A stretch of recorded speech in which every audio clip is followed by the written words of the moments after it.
Have you noticed here on YouTube, everyone seems to be talking about going analog?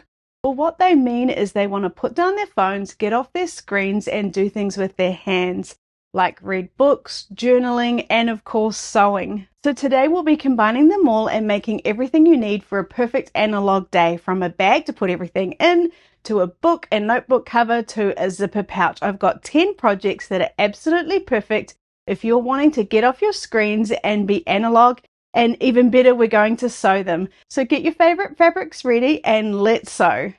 We're starting with a book sleeve because going analog is perfect for putting down your phone and picking up a real book. Are you looking for a gift idea to sew for that book lover in your life? Well, how about a stylish and practical book sleeve? What it is a sleeve that you pop your book into so it doesn't get damaged in your bag. And I think they'll absolutely love it. Use their favorite fabric to make one. Let me show you how. In this tutorial, I'm going to show you how to make your book sleeve with just one plain piece of fabric, but you can also make the cover however you'd like to. You can see with this one, I just sewed strips together and then I quilted that onto a piece of batting.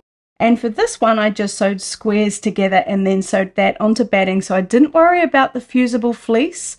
I just sewed it straight onto batting. And isn't that cute?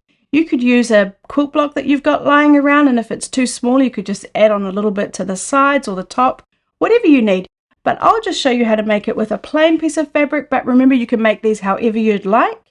Also, the snap is optional. It does take up a little space within our sleeve, meaning we can only put in a book that's sort of going to come this high.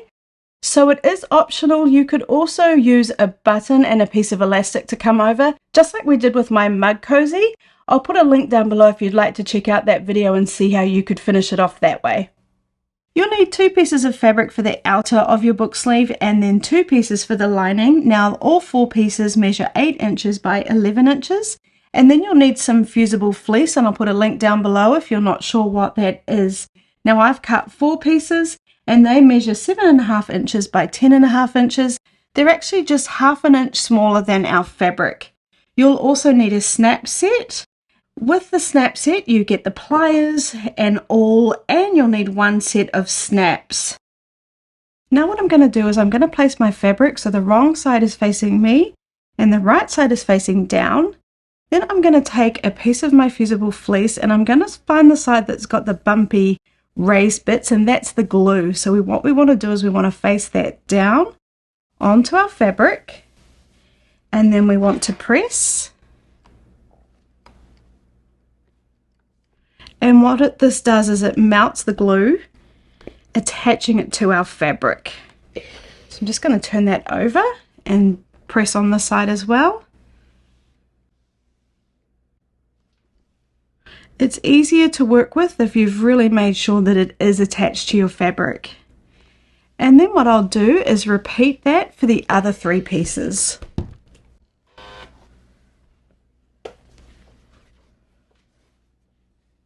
I am just making sure I don't have any little bits of fabric or thread in there because it just will be lumpy.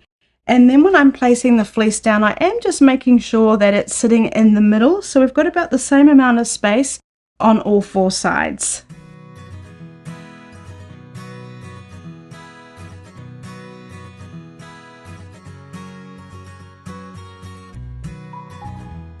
So now we're going to take our outer fabric and face the 2 pieces right sides together. And if you've got directional fabric, you might just want to check that right now. For example, if mine was directional, I'd want them both facing in the same direction. So just placing them right sides together, lining up all 4 edges, and then I will put some pins in to keep it in place. And I like to start with the corners.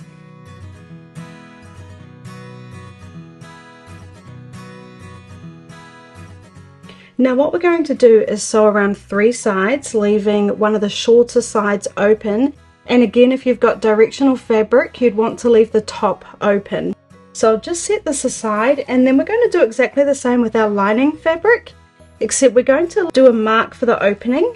So first of all, I'll just line up all 4 edges and pop some pins in.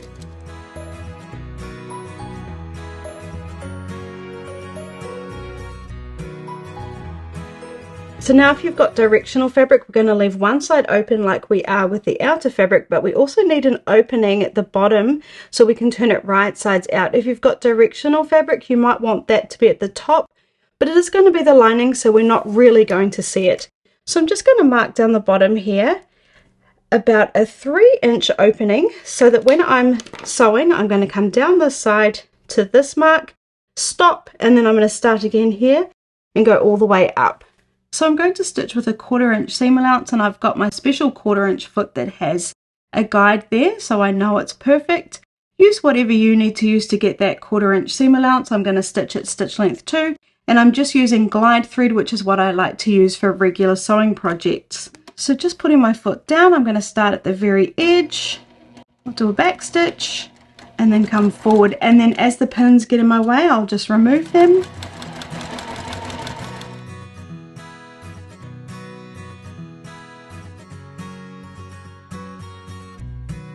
Coming down and doing my best guess at being about 1/4 inch away from the edge, lifting up my foot with the needle down and turning, and then carrying on.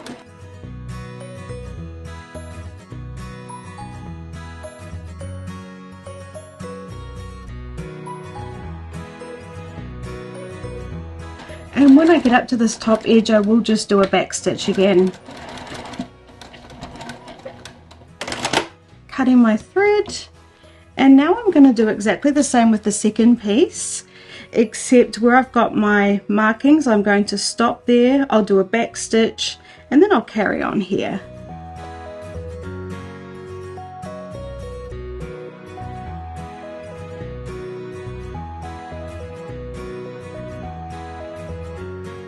Now just on the bottom corners where we sewed and turned, I'm just going to trim the excess off. I'm going to cut close to the stitches, but not too close that I ruin the integrity of the corner, and of course be careful not to cut those stitches. Repeat that for the second piece or the outer fabric.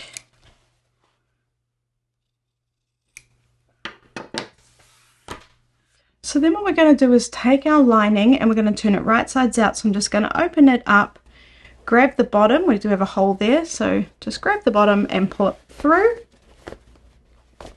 And it doesn't have to be perfect. And then what we're going to do is take our outer piece and open it up, and we're going to pop our lining in, so then we've got both of our good sides of the fabric facing each other. We're going to pop that right in, and we want the seams on the sides here, so you can see these seams are here, and the seams for the lining are also there as well, because what we need to do next is line them up. So I'm just making sure that's right in there. It's easier for the lining to be really inside than not. And then coming up to these seams, we're going to nest them. Now, well, I'm going to nest mine because I'm a quilter, so all that means is one set of seams is folded over and going that way, one set of seams is folded over and going this way, and then I'm going to butt them up next to each other.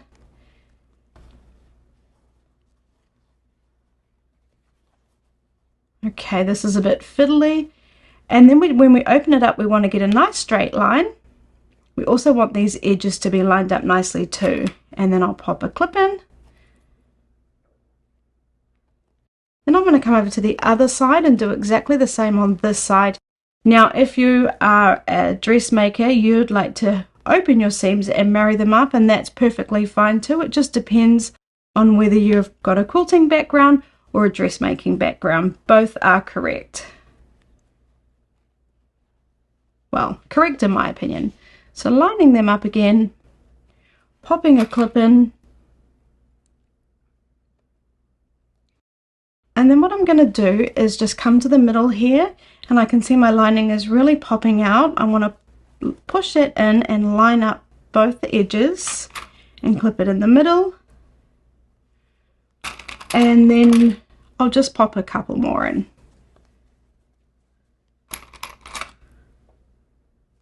And then I'll do the same on this side. You can see it's popping out again, so I just want to push that right in.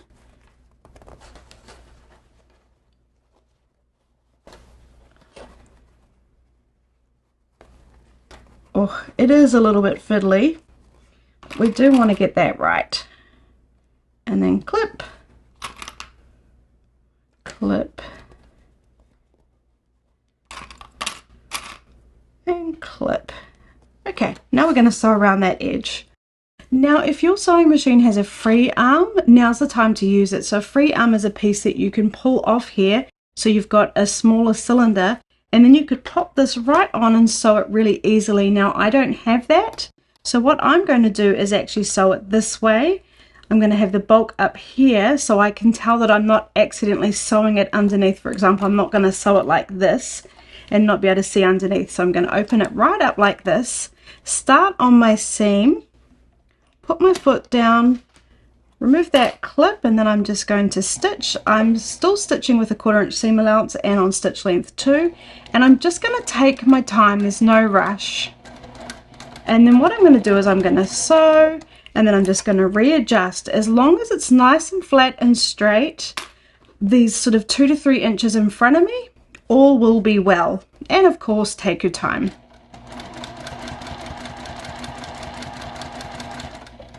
Stopping and readjusting. Of course, if you've got that free arm, use that for this part.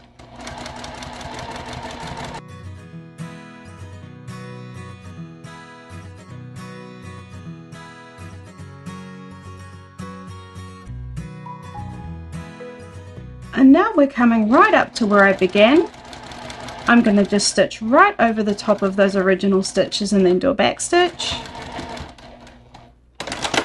Cut my thread. So now what we're going to do is I'm just going to pull that lining out, find my opening, put my fingers in and come all the way through and grab the very end here. Pinch it with my fingers and now gently pull it all the way through.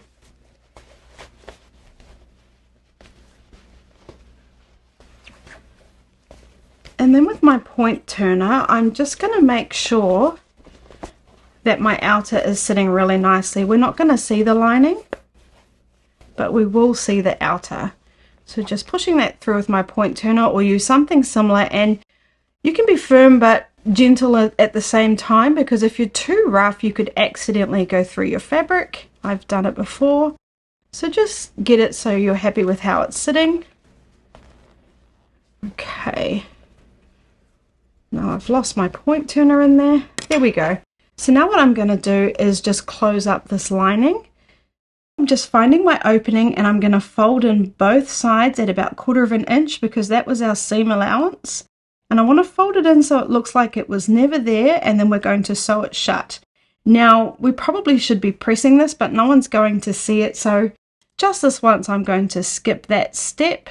I'm just going to pin it in place, and then we're just going to sew it closed. Starting just before the opening, I'm actually going to stitch at about a 1/8 inch seam allowance. I've still got my 1/4 inch foot on. I'm just going to do it by eye. So I'll just do a few stitches and then do a back stitch. And then I'm going to come right past that opening.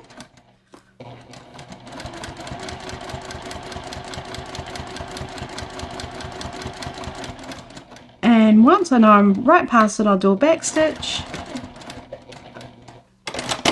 and cut my thread.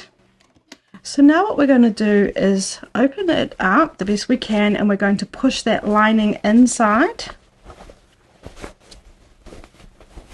And again, this bit is a little bit fiddly, so just take your time so it's sitting really nicely.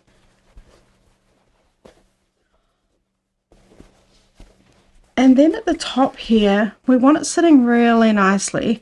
So we want to roll out these seams here. So what I want to see when I'm looking at it is just my outer fabric. I don't want to be seeing the lining. So I'm just rolling it out so that it's going to sit exactly like that. I also don't want the outer to be rolled right in and coming into the lining, if that makes sense. So can you see how that's all sitting really nicely? And then we'll press that. I'll just make sure it's sitting nicely inside. You could use your point turner if you wanted to. Okay, but the most important bit is this top bit. Just press that. I'll just turn it over and check that side, and I'm happy with that too, so I'll press that. And then it has gone a little bit wrinkly with all the turning it inside out and right sides out and what have you, so I'll just give it a once over. And there we go. So now what we're going to do is just do a top stitch along this edge. It's just decorative and I think it just makes it look a little bit nicer. Now we're just doing a top stitch around the entire edge, and I'm actually going to be doing that with a 1/4 inch seam allowance. Now again, if you've got your free arm, use that. That will be much easier. Now when we sewed it together the first time, I had it like this, and I sewed around it because it was a little bit tricky with all the clips. But now I'm doing the top stitch. I want the top stitches to be the top stitches. So I'm actually going to push it down and just be really careful and go slowly as I sew, because I don't want to be sewing and then accidentally catch this bottom bit and sew it into it, because then I'll end up in a right royal pickle. So I'm going to start on that seam there, going to make sure nothing is underneath, and I can feel that it's just a single layer, and that's what I'll do. As I'm sewing around, I'm just going to feel that I'm only sewing through this one layer. I'll put my foot down, begin stitching. I'm actually going to change my stitch length to 3 so it's nice and long. And then once again, I'm just going to make sure that the first 2 or 3 inches in front of me are nice and flat and straight. And then I can just stop and readjust, pull this around, make sure I'm not accidentally sewing it underneath. And remember, if you've got a free arm, use that. This step will be much easier. But as you can see, not impossible with the sewing machine that doesn't have a free arm.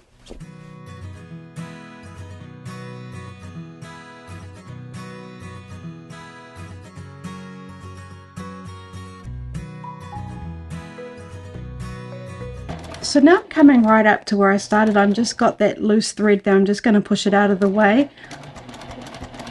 I'm going to stitch right past where I began, do a back stitch, and then cut my thread. So I'll trim that loose thread, and now let's do our snap. Now what we need to do is measure halfway in and 3/4 of an inch away from the edge here. So I'm going to take my ruler and pop it on top, and it's just slightly bigger than 7 inches, so I'm just going to put it so I've got a little bit of room spare here and here, so it's approximately in the middle. Find that 3/4 of an inch line on my ruler and line it up with the edge, and then I'm just going to find the 3.5 inch mark and just do a dot right there with my washable marker. We're not going to see it. Then what I'm going to do is make sure it's all nicely smoothed out on this top layer and on the bottom layer, and then I'm going to get my awl, and I'm actually going to puncture a hole through the whole lot. So I'm just going to be really careful that my fingers aren't in the way when I'm holding it. I want to make sure that I'm going to go through and I'm not going to hit a finger, and I'm just going to push that through, and I'm going to go all the way through.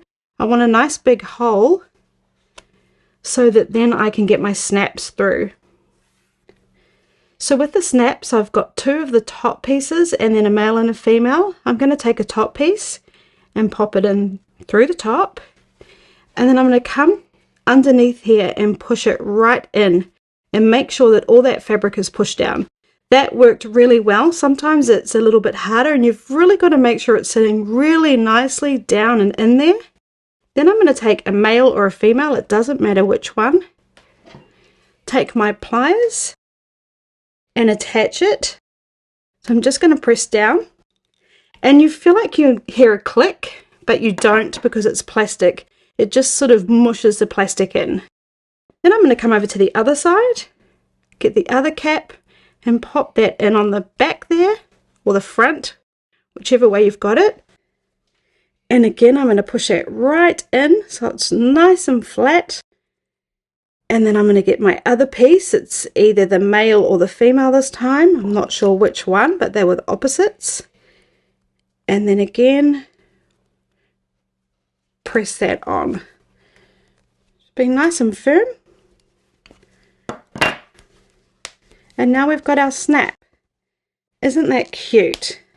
Next up, we've got a pen holder bookmark for when you're reading, journaling, or writing your notes. These are super handy. I hope you like this project. Let me show you how to make a fabric bookmark that also holds your pens as well. It's a really clever 2-in-1. Now this quick and easy sewing project is perfect for your journals, notebooks and diaries, and it's also a great gift. Let me show you how to make it with step-by-step instructions. So for the fabric bookmark, you're going to need 2 pieces of fabric that measure 8 inches by 3 inches. Then we're going to need a piece for our pocket, and that measures 10 inches by 3 inches. A piece of elastic at 13 inches, and this is 3/4 of an inch wide. It's quite wide elastic. Then we're going to need some fusible fleece. Now for the bookmark, these pieces are 7.5 inches by 2.5 inches. They're actually just half an inch smaller than our bookmark size. And then we're going to need a little bit of fusible fleece for our pocket, and that measures 4.5 inches by 2.5 inches. I've taken now 2 pieces of fabric for our main part of the bookmark, and I've faced them right sides down, so the right side of the fabric is facing down. Then what I'm going to do is take my fusible fleece, and with the bumpy side, that's the side with the glue on it, I'm going to face that down onto the wrong side of the fabric, and I want to pop it in the center. So I've got about 1/4 of an inch around all the edges, and then when I'm happy that's in place, I'll just press, and we really want it to adhere to the fabric. And then I will just flip it over to the other side and give it a press on this side. Okay, and when we're happy that that's stuck to our fabric, I'll take our second piece and do exactly the same.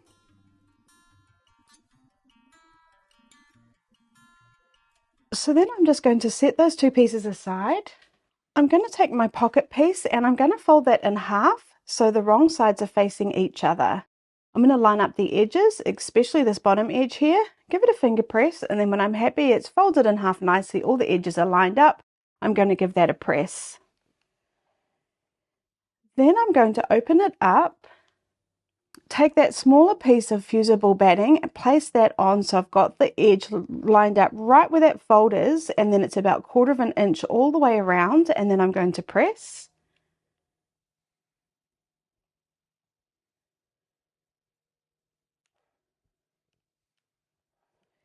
I'm just going to flip it over to the back and press it on the back. Then what I'm going to do is close it up again where we had that original fold we did and just give it a quick press. Now we're just going to sew a top stitch along this folded edge. I'm going to sew with a 1/8 of an inch seam allowance. I'm using my left compensating foot, which is a special foot I can get from my Juki TL sewing machine.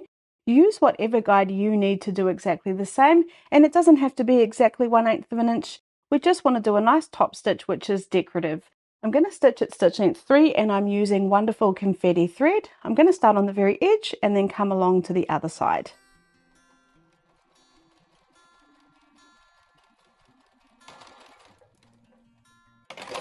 Cut my thread, and there we have it.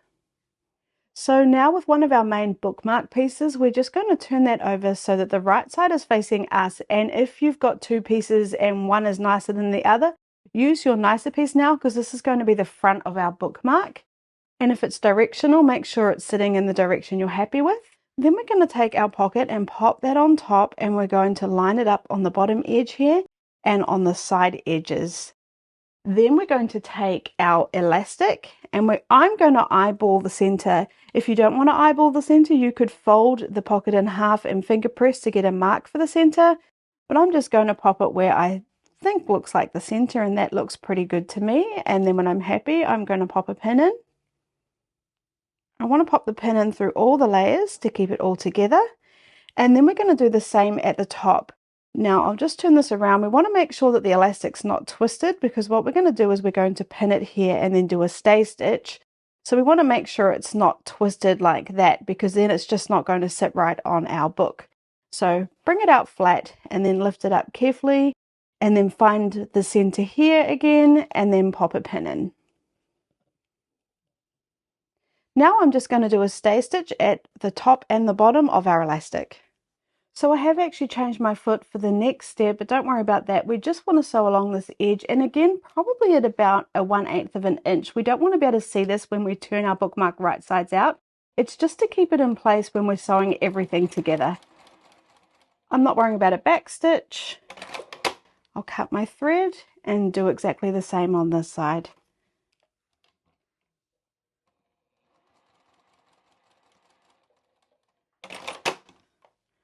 Okay, now our elastic's secure.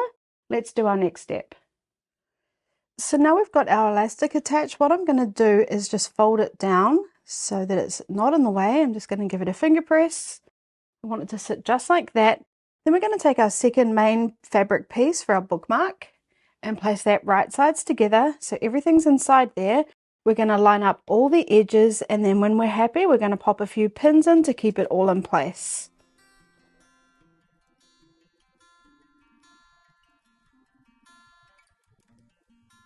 I like to always start with the corners first.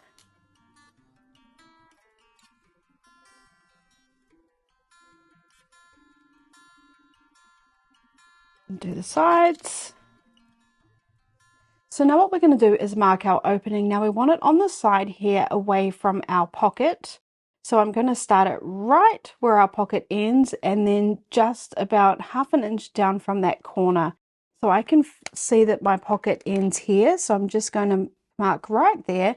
And then we're going to start at maybe say ½ an inch down. We want to be able to still get a good corner, the integrity of the corner, but we want the opening as big as we can get it to get everything turned right sides out at that point. So now we're going to start here, go all the way around and stop here. So I've got my 1/4 inch foot on. To get my 1/4 inch seam allowance, I'm stitching at stitch length 2 so it's nice and compact, and I'm going to start right where that mark is. Lower my foot, I'm going to go forward a few stitches, and then I will do a back stitch because I find when you turn things right sides out it tends to pull at those stitches, and that just makes it a little bit more secure. Now I'm going to go all the way around the edge till I get to that second marking. Removing the pins as I need to.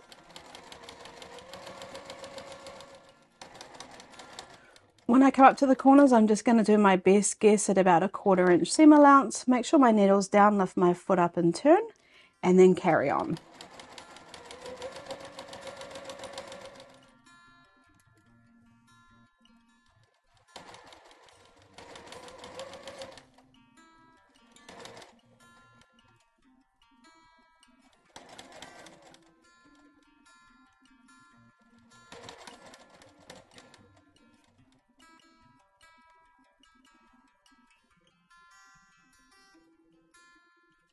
So just coming up to that second mark, I'm going to come right up to it, and then I'll do a back stitch again. Cut my thread. Now I'm just going to cut the excess fabric off all 4 corners, just being careful not to cut those stitches.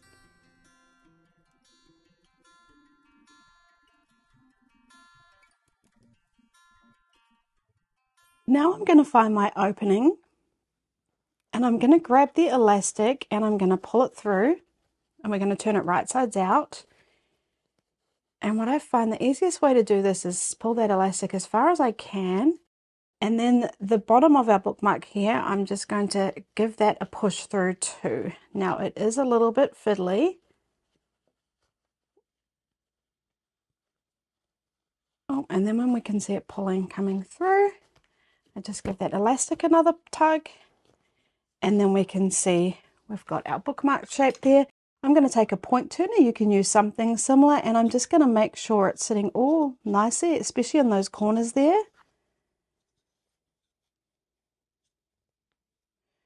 I'm being firm but not too firm, because you can push too hard and then accidentally go through your fabric. And then I'm just going to run it up and down those seams so they're sitting really nicely, and then let's give it a press. So I'm just going to find my opening and fold that in about a 1/4 inch because that was our seam allowance. And then I'm just going to make sure it looks like it's sitting really nicely, like the opening was never there, and when I'm happy I'll give that a press.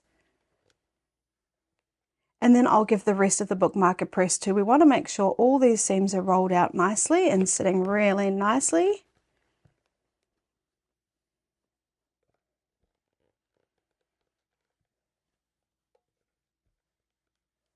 And then we can just give it a press on the back too. Okay, now we're going to do a top stitch around the whole edge, which is decorative, but also closes up our opening. So just where that opening is, I will pop a pin in to make sure it's sitting all nicely for when we sew around the edge. And now it doesn't actually really matter where you start. I'm going to start on the bottom edge here, and I'm stitching at stitch length 3 because it's more decorative. And I'm using my left compensating foot again to get that 1/8 of an inch seam allowance, but just use whatever guide you'd like to. And now I'm just going to sew all the way around until I get back to where I started. Do keep an eye on your elastic here and make sure you're not sewing it into your bookmark, because it would be very easily to end up in a right royal pickle.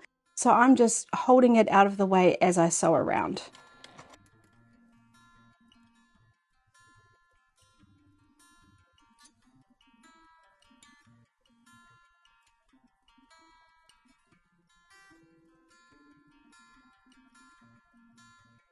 And now I've come back past where I started. I will just do a back stitch and then cut my thread, and then I'll trim the loose threads there. So I've got this standard size exercise book here. I'm just going to pop my bookmark on it. Isn't that cute? So you're never going to forget your pens again. And then we can pop our pens in. And you can have a play with the size that you make your bookmark. I wouldn't go any longer personally, but definitely you could go wider or skinnier. And depending on the size of your notebook, you might want to have a play around with the length of your elastic. Next up, we've got the corner bookmark. These only take 5 minutes to make, and they'll make reading extra special with a little handmade touch. In this tutorial, I'm going to show you how to make these really super quick and easy bookmarks. You'll be whipping them up in no time. Let me show you how. To make a fabric bookmark, you're going to need 3 pieces of fabric cut at 4 inches by 4 inches squared. And I've got one piece here that I consider my feature fabric, my front fabric, and my back fabric. Then you'll need to cut 3 pieces of interfacing, which is single-sided iron-on. I'm using Palon Shape Flex SF101.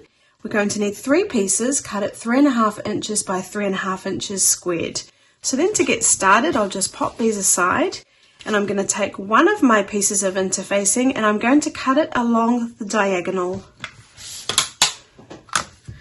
So I'll just line up my ruler at the top and at the bottom, and then check that it's still straight, and then cut. If you don't have a rotary cutter, you could have just drawn that with a pencil and cut with scissors. And now what we're going to do is iron on our interfacing to our fabric. So now I'm just starting off with my feature fabric, or if you bought my pattern on Etsy, this is referred to as your A piece. What we're going to do is fold it in half with the wrong sides facing each other. So this is the wrong side and this is the good side. So with the wrong sides facing each other, we're folding it in half on the diagonal, and I'll just give that a finger press, making sure I'm happy with my fold, and then I'm going to press it.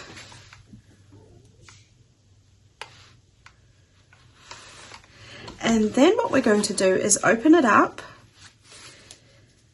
take one of the pieces of interfacing that we cut in half. Now there's a sort of a bumpy rough side, and then there's a smooth side. We want to take the bumpy side and face that down because that's the glue, and we're lining up the line that we just pressed. You can lift up one side if you need to, just to make sure it is on that line. And then we're also making sure it's even on these sides, and you want about 1/4 of an inch clearance on each of the sides. And then when you're happy with how it's placed, we'll just press it again, making sure that that rough side is facing down, otherwise you'll get it on your iron. And then once the interfacing is secure, I'm just going to fold that back in half and press it again. And all that's doing is giving it a little bit more body with the interfacing, making it a bit stiffer, I guess. So I'll set that aside. Now I'm going to take my front and my back piece, or my B and C piece, and I'm placing them wrong sides facing up. So if I turn it over here, you can see the right side is facing down. Then I'm going to take my 2 pieces of interfacing, again with the rough side, facing down and popping that in the center so that I have about 1/4 of an inch seam allowance on all 4 sides. And I'll do that for both pieces, checking again that that rough side is facing down. And then once I'm happy, I'll press, making sure that it attaches nicely to the fabric.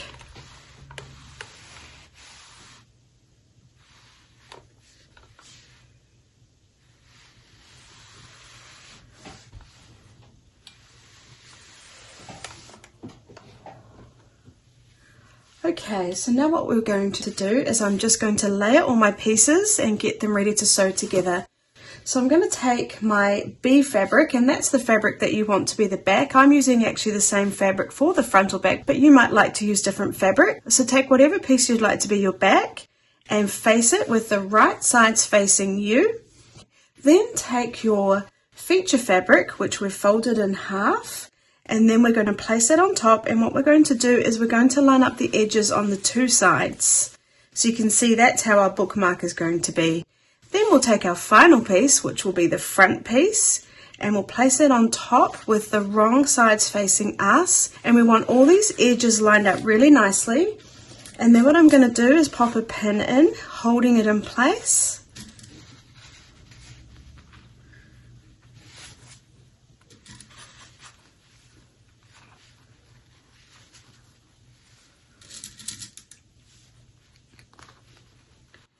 Now we're going to sew around the edge, leaving an opening so that we can turn it right sides out. And when we leave the opening, we want it to be on a side where there's only the two pieces of fabric, the front and the back. We don't want to leave the opening on this side where we also have our little feature fabric or our sleeve. So let's make sure we leave the opening on one of these sides, and now let's sew. So now we're going to sew around the edge, remembering we're leaving an opening on a side where we only have two fabrics, and I'll start about 1.5 inches away from the edge. I will do a back stitch, and I've got my 1/4 inch foot on because I'm just used to it. You might want to just use a regular foot and just sew at 1/4 inch seam allowance. So I'm just going to sew down, and then when I get to the edge, I'm doing my best guess at being 1/4 inch away from the edge of the bookmark, and then I'm lifting up my foot, making sure my needle's down and turning, and then I'll carry on. Again, doing my best guess, turning.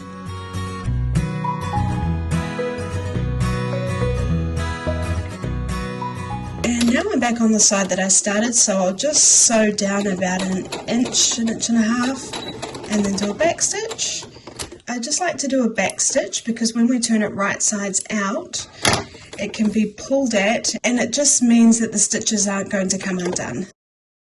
So I've removed the pins, and now I'm just going to trim the corners to reduce the bulk, so when we turn it right sides out, it's going to sit really nicely. Just be careful of your stitches, you don't want to accidentally cut them.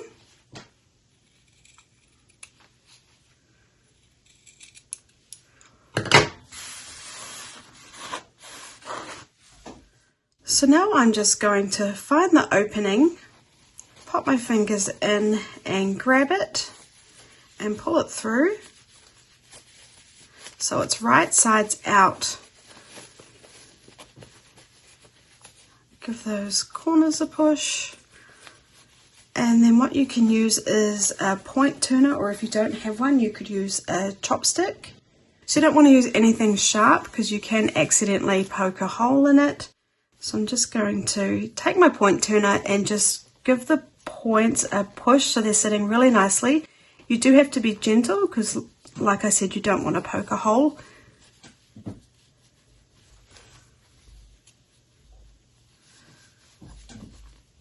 Okay, and we'll do that for all 4 corners.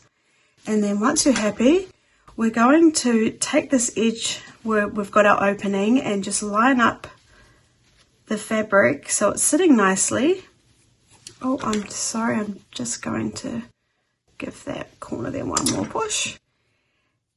So we want them to be folded in so it's sitting the same as the two sides, and once we're happy, we'll press.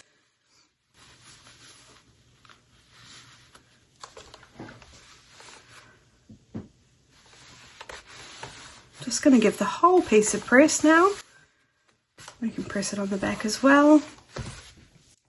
So we just want where we have that opening to be sitting really nicely, so when we sew around it, you can't even tell that it was there, and that's looking pretty good to me. So I will just pop a pin in, and now what we're going to do is just sew around the two sides, which will just be a top stitch, which is decorative, but it also just closes this little opening. So now we're just going to stitch down where we've got just our front and back piece. So we're going to go down and then across, and I will do a back stitch. Some people like to stitch around the whole bookmark. I just think it sits nicer if you don't, but that's entirely up to you. What I'm going to do is open up the sleeve here and start right at the beginning there, and I'm going to stitch with about 1/8 of an inch seam allowance, so just work out the best guide on your sewing machine.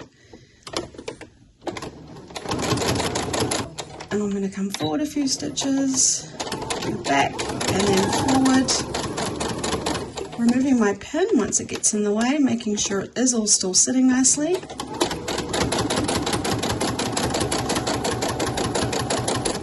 Doing my best guess when I get to the corner again. It's a little bit stuck, so just giving it a little push.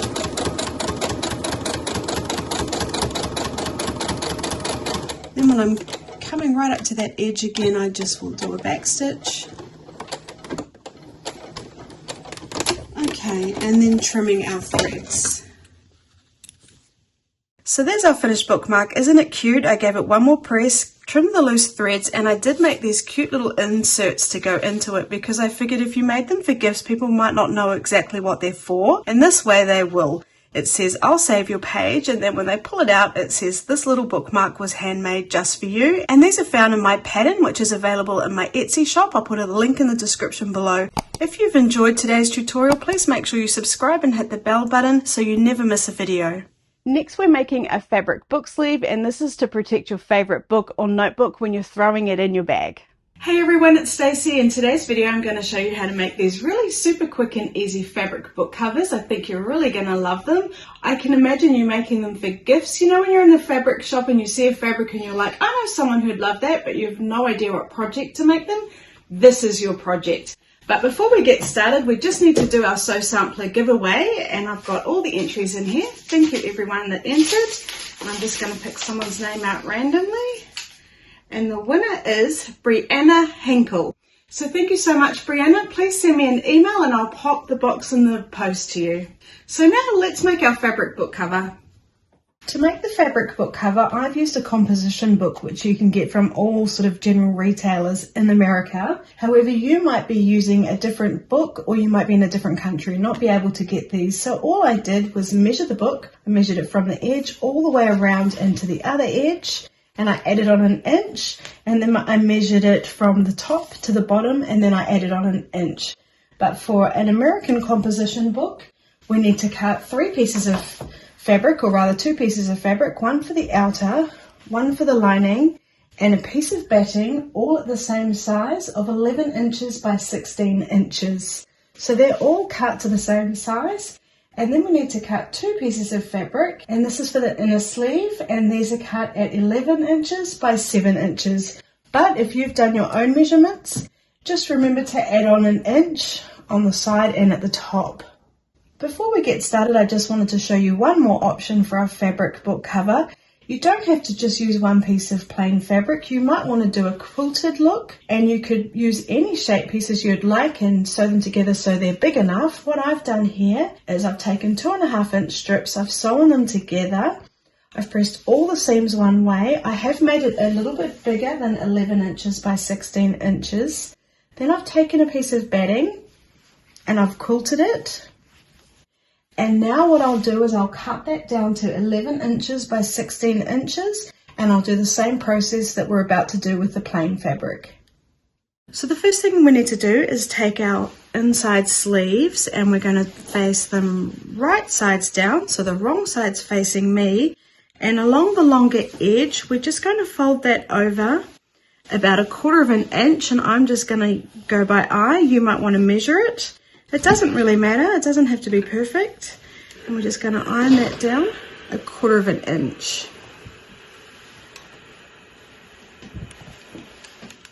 And then what we're going to do is fold it over one more time, about 1/4 inch, and press.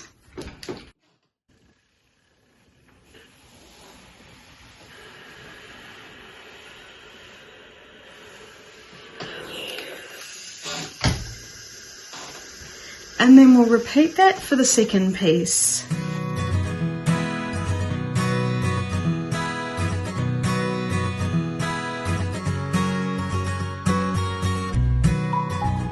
now we're just going to sew both pieces down. So taking one of the seams where I've just pressed it, I'm just going to fold it back down, make sure it's sitting how I want it to sit, and I will just pop a pin in or two just to make sure it's sitting how I want it to sit. And then I'm just going to sew along that edge so that it's sitting nicely. I'm going to use my 1/4 inch foot, and apparently I did press it much bigger than 1/4 inch, so that's going to work perfectly for me. But just sew your seam to whatever makes the most sense. My stitches are going to be just on the inside of the folded over edge here, and I'm going to be stitching at stitch length 2.5. I've got my regular Gutermann thread, and I'm just going to stitch. I'm not going to worry about a back stitch.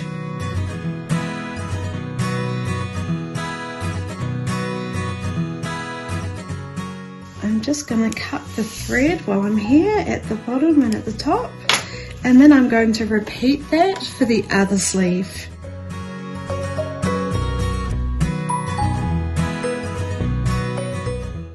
So now we're just going to pin all our fabrics together and sew them. So we've got our batting first, then we've got the fabric that we want to be our cover, and we're going to pop that on top with the right sides facing up, and we're going to line up all those edges. And now if you'd sewn some pieces together or even just chose to quilt this, this would be how you'd have it. You'd have the right side facing you with the batting underneath. Then we're going to take our sleeves, and we want them with the right sides facing down, and the side that we sewed on is in the center. So the outer edge is the raw edge, and again we'll line up all those edges, and we'll take the second sleeve and we'll do exactly the same. We want the right side facing down with the seam we just sewed on the center, lining up all those edges, and then we're going to take our lining fabric and we're going to pop that on top with the right side facing down. So you can see this is the right side of the fabric facing down, and then what we're going to do is we're just going to pin that in place, and I like to just start in the corners. And as you're doing that, you can just check that it's all nicely lined up, and that's looking really good. And then we can just come around and just pop a few extra in.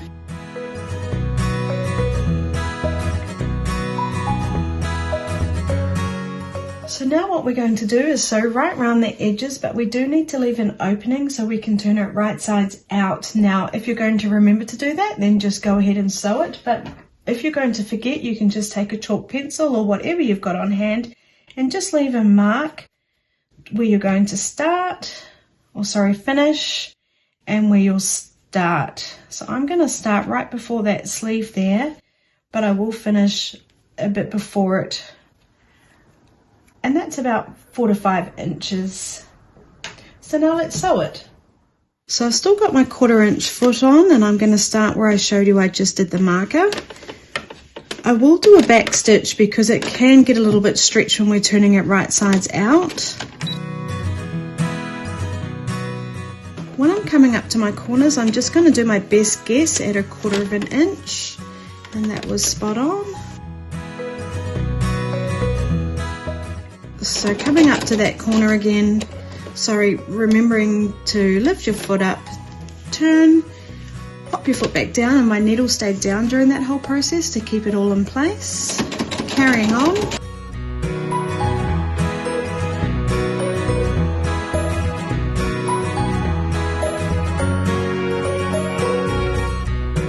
Now I'm just coming up to my marker, so I'll just sew right up to that, and then I will do a back stitch.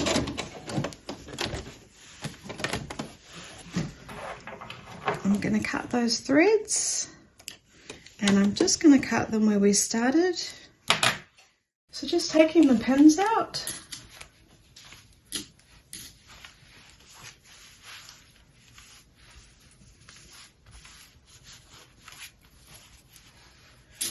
And then what we're going to do is just trim these corners so they're not so bulky. So I'm just going to come along and trim it close to the stitches, just being careful not to cut them on either side, which gets rid of a lot of bulk. And I'll do that on all 4 corners.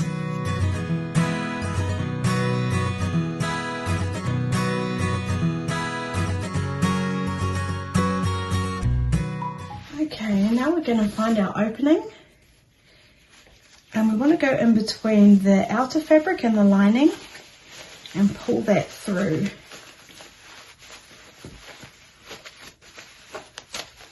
Can be a bit fiddly.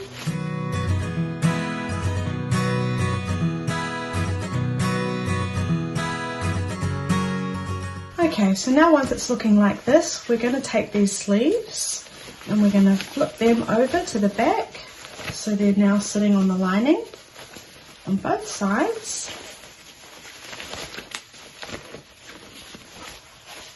And then I'm just going to take my point turner, or you might want to use a chopstick or whatever you've got, and I'm just going to come into those corners and just push them out so they're sitting really nicely. The book is rounded, so I'm not going to push them out too hard, just so they're a little bit rounded.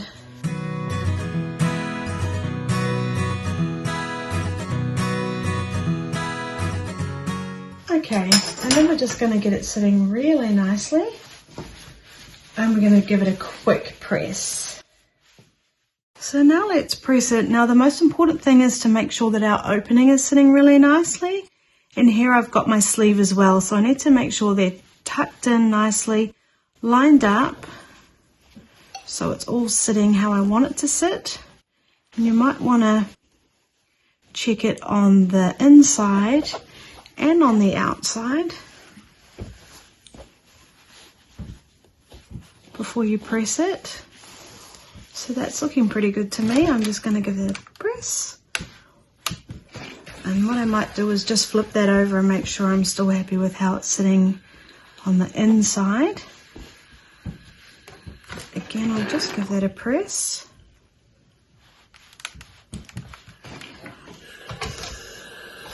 And now what I'm going to do is I'm just going to roll out all these edges so they're sitting really nice and flat. We don't want them kind of stuck in there creating like a crease, which means it's not going to sit perfectly. So let's roll them out really nicely.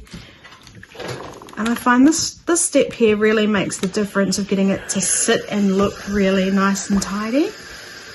And I'm going to go around all four edges and do that. And you could check it on the inside and on the outside.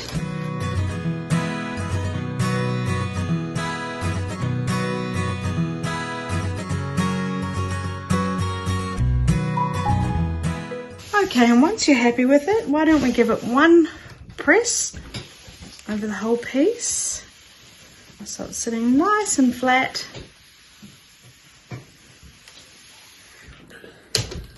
And now we're going to close up that opening. So now I'm just going to sew the opening shut, and I'm just going to pop a few pins in so I know where to start and finish, and to make sure it's all lined up nicely. So my opening is here just before the end of the sleeve, and it finishes before the sleeve here.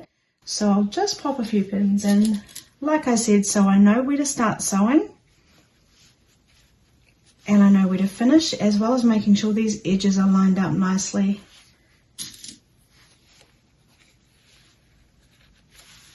Okay, let's finish it off. So I'm going to start stitching before my opening, and I know where that is because I've got my pin right there. And I'm not going to be stitching at 1/4 of an inch. I just want to come in a bit because I want to be able to catch all the inside pieces to close it up nicely. I guess it's about 1/8 of an inch. And I'll pop my foot down. I will do a back stitch.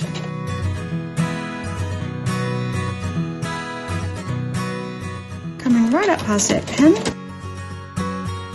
And then I'll do a back stitch again. Cut my threads.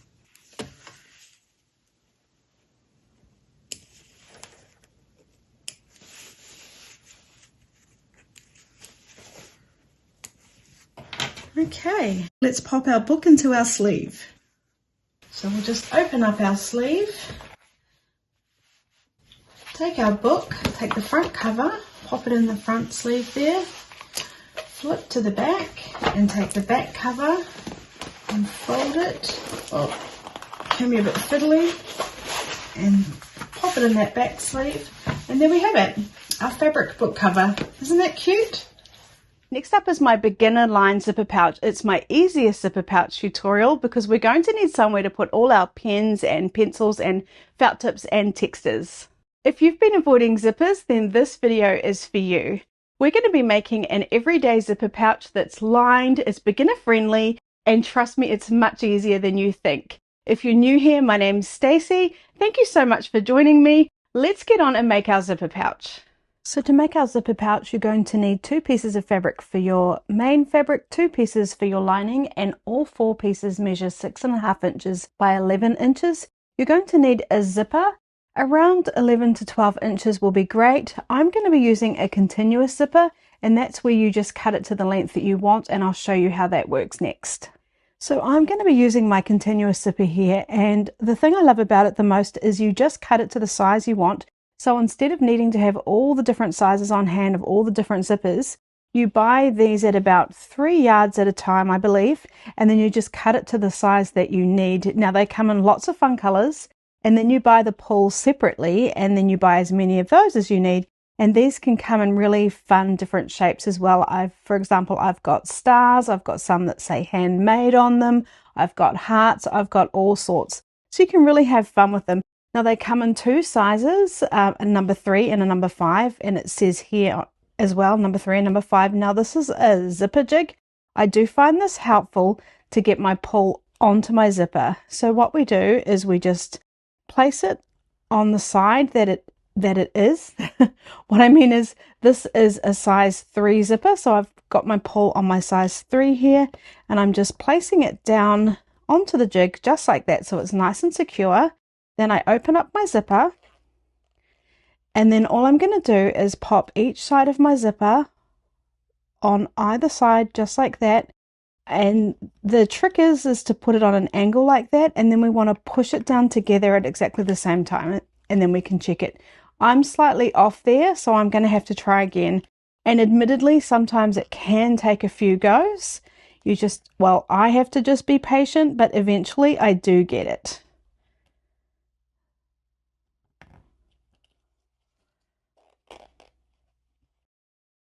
Okay, so I'm pretty happy with that. You can see that it's coming down nicely to where it opens. Now what I'm going to do is take my piece of lining, just pop that out of the way, and I'm just going to pop my zipper on top. I'm going to measure my width of lining. Well, we know it measures 11 inches, so you could just cut it at 11 inches, but I'm just going to use it as my guide. I'm going to grab my non-fabric scissors and just cut it by eye so it's the same width as my lining fabric there. So now I've got my zipper exactly the right size for my project. Now, one thing to be careful of is that you don't pull this off in the middle of making it, because then, especially once we've started sewing, it's going to be very hard or almost impossible to get it back on. And don't ask me how I know that. I do it all the time. I don't know, I just yank at it and then I've pulled it right off, and it's really annoying. So try not to do that. Next up, I have my basting tape. Now this is a new product to me. I never used to use this, and trust me, if you want to start working with zippers and making zipper pouches, this is really a game changer. I used to use masking tape and actually tape my zipper down. And of course you can use pins and clips, but this to me just helps it be really nice and accurate. So what I'm going to do is take my lining piece. I'm going to make sure it's facing me. I'm going to take my basting tape, and I'm just going to take a piece and put it right on this top edge here, starting at the very beginning and finishing at the end. And then I will just trim it right there. Then I will remove the backing. It's a double-sided adhesive. And then I'm going to take my zipper and pop that on top, right sides up. So the right side of the zipper is facing me, and I want to line up all those edges. Well, there's 2 edges to line up. So we want to line it up just like that. And if you're not happy with it, you could try again. Then what we're going to do is take our basting tape and we're going to add another piece along this bottom edge of our zipper.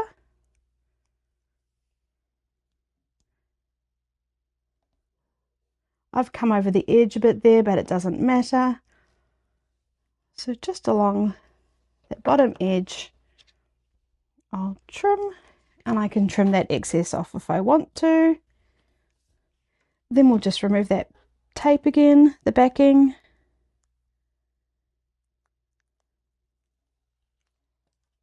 Okay, and then we're going to get our fabric, our main piece of fabric, and we're going to place that right sides together.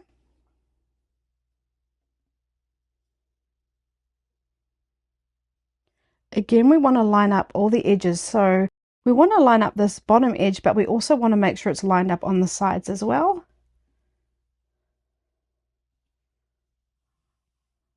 Okay, that looks good to me. It's popping out a bit here because that's exactly where we've got our zipper pull there, so I could just move it down if I want to and just lift that up and readjust it. It was only off a tiny bit, so it didn't really matter. It's pretty sticky. There we go. Okay, so we've placed that on. All the edges are lined up nicely, and now that's really secure to sew. If you didn't want to use the basting tape, what you could do is when we did the lining and the zipper, you could attach some masking tape here, or you could simply just pin or clip these 3 layers together just like that, and that works absolutely fine as well. I just find that the basting tape just really helps make this job a lot easier.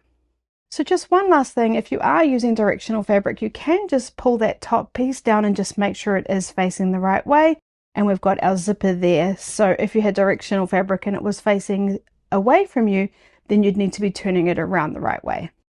So now all we're going to do is sew along this edge as close as we can next to our zipper. So I'm using Wonderful Confetti thread. My stitch length is at stitch length 2.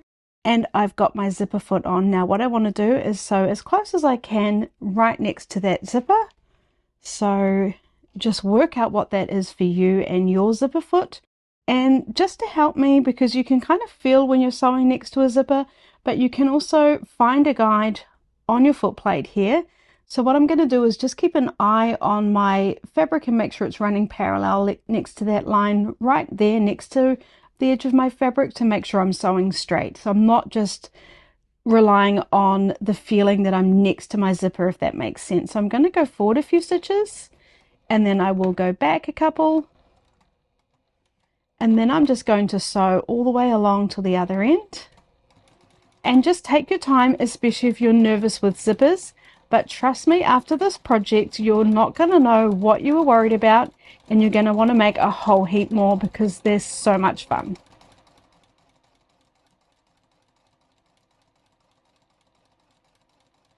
Now I can feel that I'm coming up to my zipper pull here, and things are starting to get a bit bumpy and a bit clunky. So I'm going to stop and pause. I'm going to make sure my needle is down. I'm going to lift my foot up. And I know I can do that safely because my needle is down. I'm going to open up between the 2 pieces of fabric, grab that zipper and pull it back past where I've sewn, put my foot down, and then I'm just going to carry on. And now that zipper pull is not going to be a worry for me at all.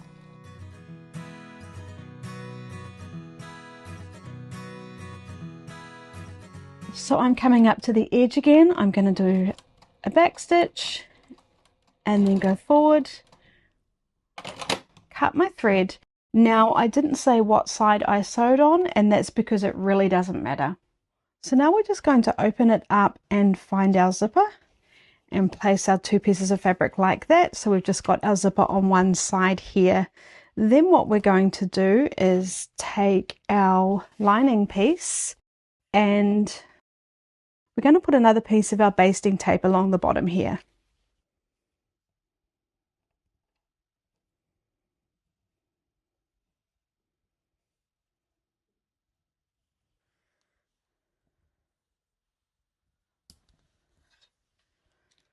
Sometimes you just need to give that a little push to make sure that it's secure.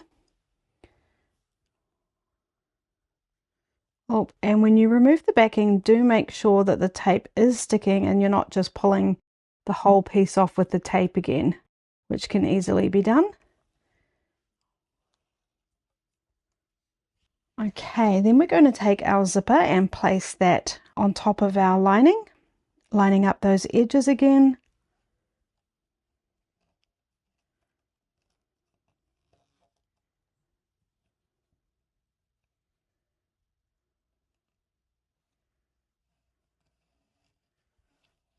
Okay, just like that. So in case I forgot to say that, we had our lining fabric facing right sides up, and then our zipper is facing right sides up again, and we've just taped it.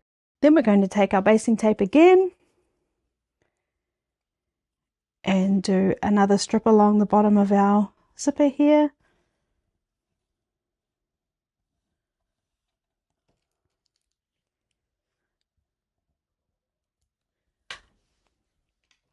Removing that backing again. And if you're wondering about this cute fabric, it's called 1-800-Notions by Ruby Star Society, and it's coming out July this year. It's absolutely gorgeous. It's my favorite fabric right now. So now what we're going to do is take our main fabric and place that right sides together, lining it up on that bottom edge of our zip again, and making sure these edges are lined up nicely too. It can be a little bit fiddly. Okay, there we go. I'm just pressing it down, and we can check that we're happy again if we've got directional fabric that it's facing the right way. And aren't these little stalk scissors absolutely adorable? So all I'm going to do now is sew down this side again, just like I did the other side. And like I mentioned, it doesn't matter which side we're sewing on. Whichever side you're happy with, let's do that now. So just doing everything like we did last time.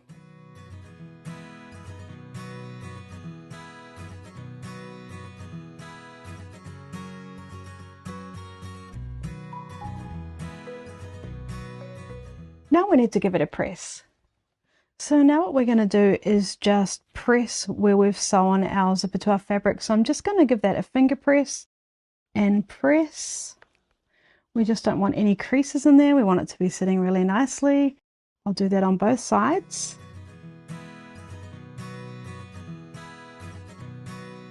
And then I'll flip it over to the back and do exactly the same.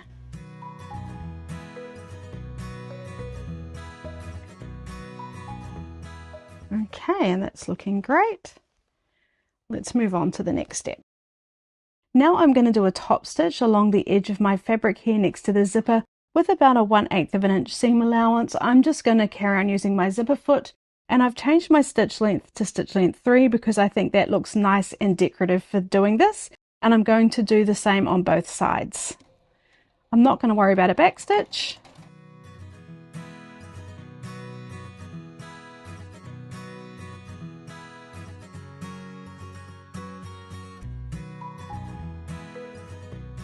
So one thing that I do that's really helpful to me to make sure my zipper pouches sew on together really nicely is I cut a tiny piece of basting tape and I put it on the very edge right here, right next to the fold of fabric where we've attached it to the zipper on both sides. And then I'll remove the backing again.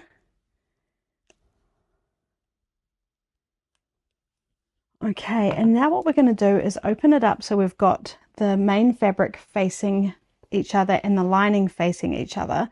But the first thing I want to do is pin here so it's sitting really nicely. So where I've just put that basting tape, what I want to do is line up the two folds of the fabric the best I can, just like that. So I basically push them up against each other and then I press them together, and then that's way I know I'm going to get a really nice seam there where the folds are, and that will make a whole lot more sense when we open it up and take a look at it. Then I'm just going to pop some pins in to hold that in place, and then I'm going to do exactly the same on this side. Now for the zipper, we want it coming back towards the lining, so push that in towards the lining, and then again we want to find, sorry I'm not holding it properly, we want to find those two folds, line them up as best we can, and then match them up just like that. Now if we look down on it from a bird's eye view, we want to see the two folds there lined up really nicely. That's all I'm trying to achieve with that tape that I put in there. Then I will just pop a pin in, then I'm going to pop a pin in the corner, And I like to do the corners first. And then you can pop them in wherever else you'd like them. You could also use clips. I find clips a bit heavy. They kind of weigh it down. So I do use pins for this.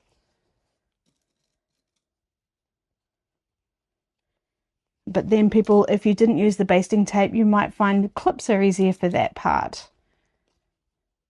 Okay, and now we'll do the lining. So I'm just going to make sure the corners are all lined up nicely.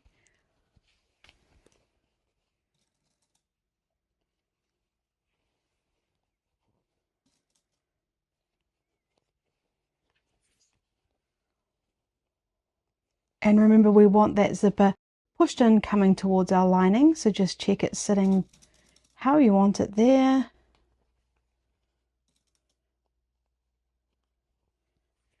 Now on the lining side we do need to leave an opening, so if you're going to remember that, just sew with an opening, or if you're not going to remember, we can just take a washable marker and let's leave let's say a 4-inch opening.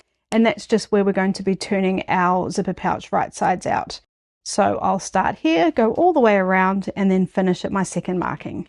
Okay, so starting on that first marking, I will go forward a few stitches and then do a back stitch, because when we turn it right sides out, it tends to pull at the stitches, and that just helps it be nice and secure.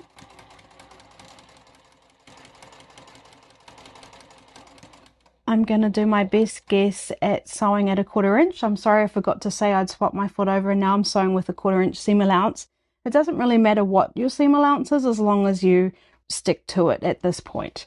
So sometimes for projects like this I like to do a 1/4 inch or a 3/8 of an inch. It's really just a personal preference.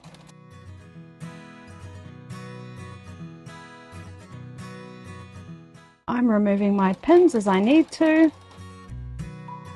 Now I'm coming up to my zipper. I want the main zipper pushed in towards the lining, but then we've got this extra piece here which is our main part of our zipper and our seam allowance. I'm going to have that facing towards me, towards the main fabric. So just go nice and slow. It's not a rush. Just take your time. It's a little bit bulky. And then carry on. Now I'm on my main fabric now, and I'm coming down to my corner. Now to make sure I don't get a skip stitch, I'm going to actually put my stitch length right down to 0, and I'm going to do a stitch, and then I'm going to lift my foot up, sorry, and turn, and now I'm going to do another stitch at 0. Now I'm going to put it back up to 2 and carry on, and then that way I don't get a skip stitch, which then doesn't give me a very nice corner.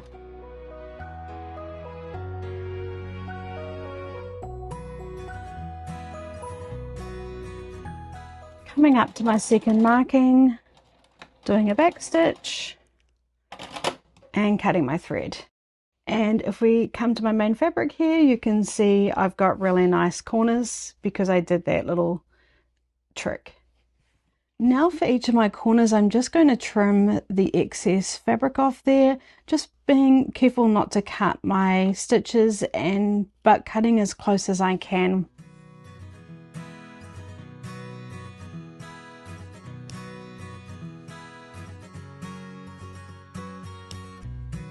Okay, now we're going to turn it right sides out. So I'm going to find my opening, put my fingers in, and now I forgot to tell you to leave your zipper open, because if you didn't, it can be a little bit tricky to do this.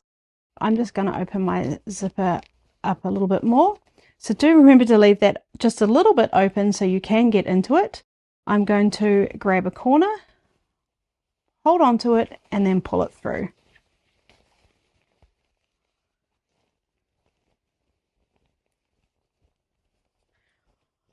So now we can take our point turner, and I'm just going to pop it back through my opening and find my corners and just make sure they're sitting really nicely.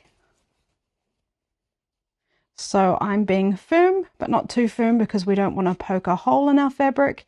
You might want to use a chopstick or whatever you've got, although I do recommend investing in a point turner because they're not expensive and they're a very handy tool to have. So there we go, that's sitting really nicely. But one thing we need to do is just sew our opening close. So I'm just going to pull that back out, which seems counterintuitive considering what we just did. I'm just going to find that opening, fold it. I'm going to just get it sitting nicely so I can show you what I'm doing. Sorry. Okay. We want to get it sitting so that it doesn't look like it's there. So what we're going to do is we're going to fold in each of the edges about 1/4 of an inch, because that was our seam allowance. If you just, whatever you decided to do your seam allowance, that's how much you'd fold it in. And then we're just going to simply sew that closed. So we can take a pin and just hold it closed like that. And all I'm going to do is start at the very beginning and sew past the opening with a 1/8 of an inch seam allowance. So I'm just going to eyeball my 1/8 of an inch seam allowance. I will do a back stitch. So I'll go forward a few stitches, back a few stitches, and then just sew along that edge there.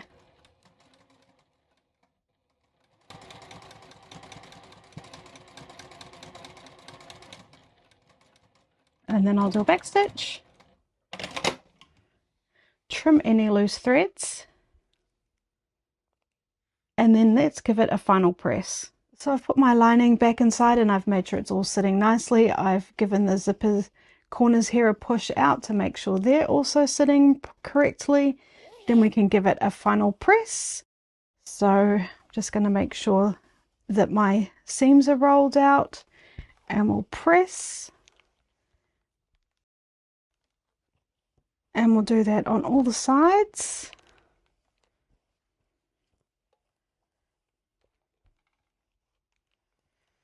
And along the top edge there.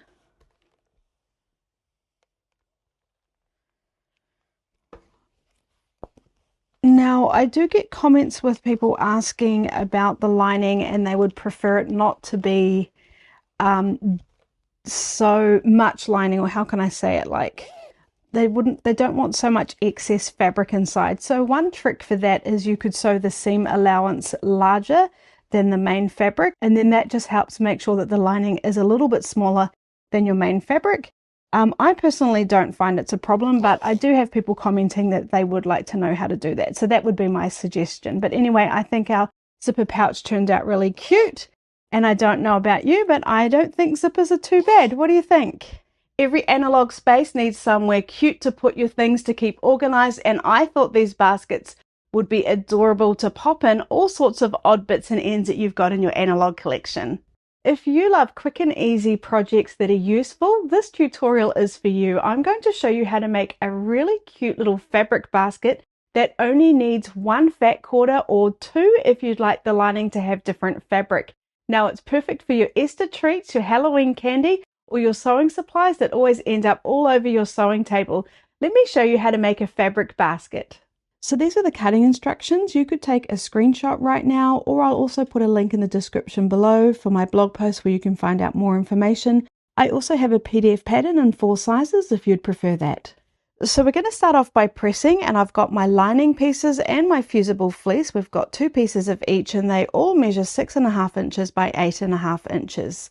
So what I'm going to do is press those. So on the wrong side of your lining, take a piece of your fusible fleece, and we've got one side that's bumpy, that's your glue. So we'll face that down towards our wrong side of our fabric, and then we're going to press. And it does take a few seconds to really adhere to your fabric, and the more adhered it is, the easier it is to work with and sew with. Now I'm using fusible fleece. That is what I like to use when I'm making projects like this. You might not have it. You might like to just use an interfacing. You might like to use interfacing and the fleece to make your basket really structured. Just whatever your preferences will be absolutely fine. I'm going to do it on this side too. You can see it's still not even stuck at all there, so it can take a moment. I'll do the same for the second piece.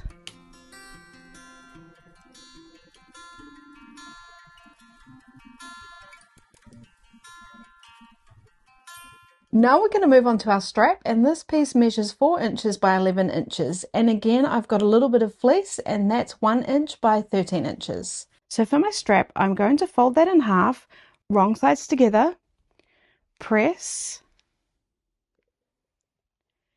Then I'm going to open it up, and I'm going to fold the raw edges into that press line. And then I'll press. And I'll do the same on this side.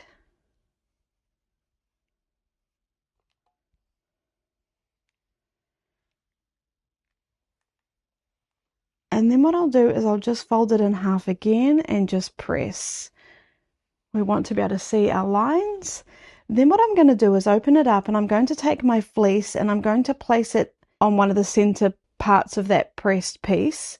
And I'm just going to press it down. And I've just placed it within the press lines.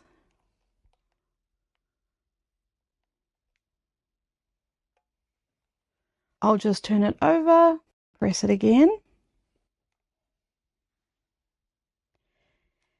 And then what I'm going to do is just fold the raw edges back in towards the center, and then fold it back in half and press. Now I'm just going to pin it. I'm going to make sure those edges are lined up nicely, and then we're going to sew it closed.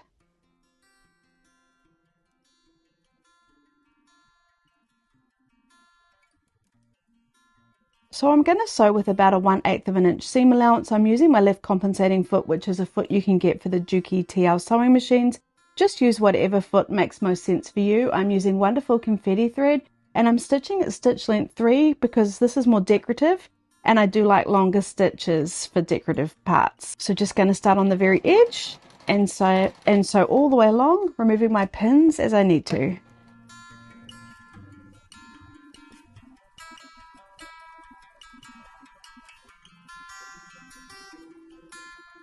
Coming right off the end, cutting my thread, and now I'm just going to do exactly the same on the other side.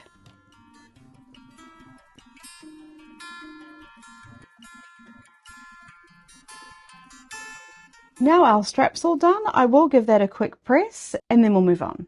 So now we're going to take our 2 main pieces of fabric and our 2 lining pieces of fabric, and we're going to draw a 2-inch square on all the bottom corners. Now, if you're using directional fabric, do make sure it's facing the right way. And with this project, directional fabric is absolutely fine with the way we're constructing it. So I'm going to take my ruler, find my 2-inch line there, and place the 2-inch mark on this edge of the fabric and on the bottom edge of the fabric. So now I'm just going to draw my line, and then I'll do the same on this corner. And I'll repeat this for the other piece of main fabric and the 2 pieces of lining fabric. Then what I'm going to do is take a pair of scissors, and I'm going to cut those squares out.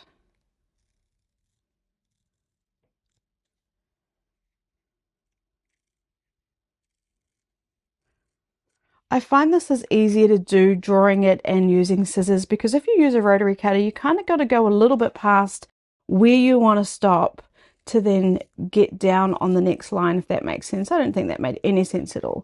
What I'm trying to say is scissors are definitely easier for this part of the process.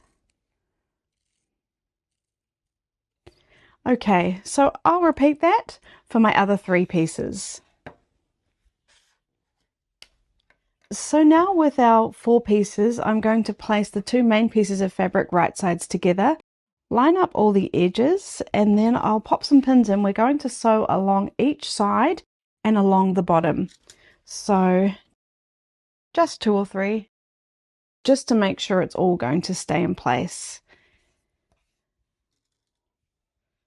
Just like that is fine. Of course, you could use more if you'd like to, and I'll do the same for the lining fabric. And if you are making a bigger size, you will probably need a few more pins. Okay, let's sew.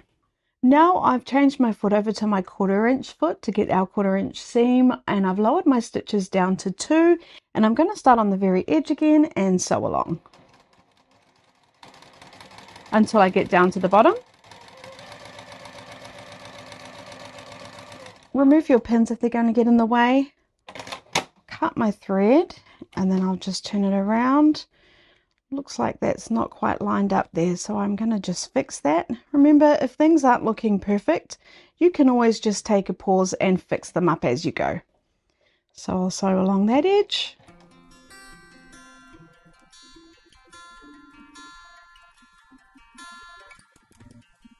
And then the final edge.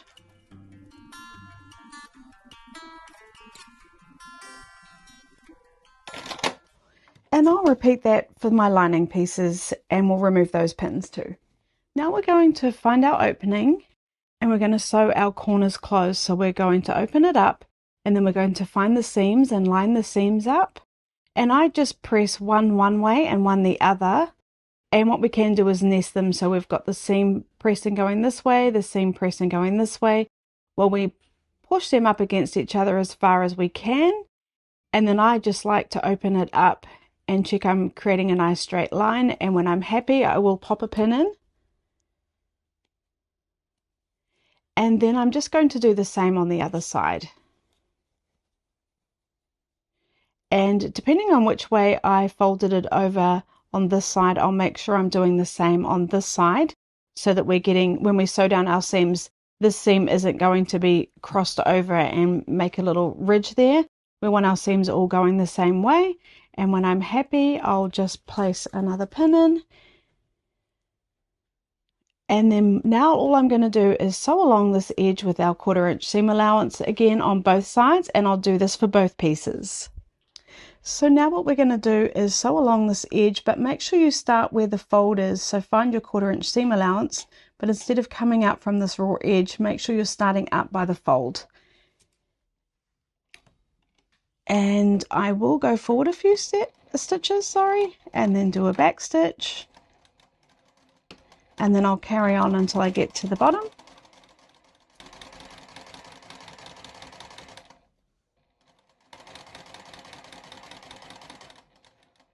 Sewing right up to that fold again and then doing a back stitch. I'll repeat that on this side and then I'll do exactly the same on my lining.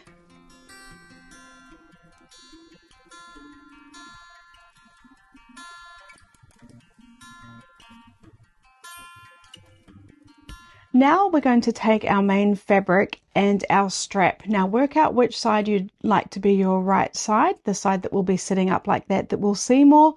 And I think I'd like this to be my right side, so I'm going to place that down so it's right sides together, right side of the strap and right side of my main fabric. And I'm going to pop it inside. And then what I'm going to do is on each side, I'm going to find that side seam again, and I'm going to line up the edges of my strap with that side seam. And I also want to make sure it's nice and straight. So the easiest way to make sure it's straight is to make sure it's nicely lined up. And then when I'm happy, I will pop some pins in to hold it in place.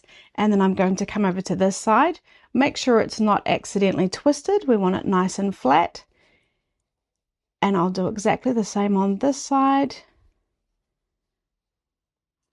You can also, I'm just going to fold it like that to check it's lined up with my stitches there. It looks like it is going to create a nice straight line.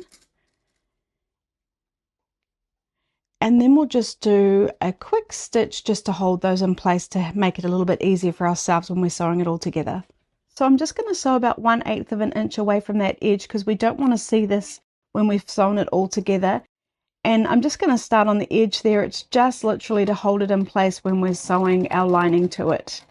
I'm just going to come off the edge, cut my thread, and do the same on this side.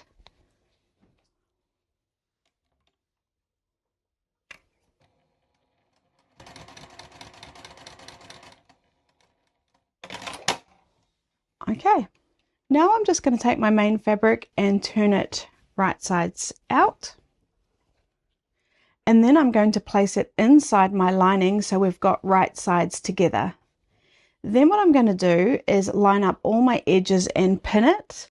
And I'm going to start at the side seams. So finding the side seam here. Now we've sewn that strap in place, so we can't make sure those side seams line up absolutely perfectly, but we can do our best guess. So I'm actually going to line up those stitches there with that side seam and then raise it up a bit and then pop some pins in. It doesn't have to be perfect. And I'll do the same on this side. And then I'm just going to pull at it there to make sure that lining is all sitting nicely. And then I'll find the center and just pop a pin in there. And then I'll do the same on this side. I'm just going to pop that lining, the main fabric, down a bit because it's popping up a bit too high. We want it all lined up nicely. And if you'd like to, you could pop in a few more pins, whatever you're comfortable with. I think the more the merrier.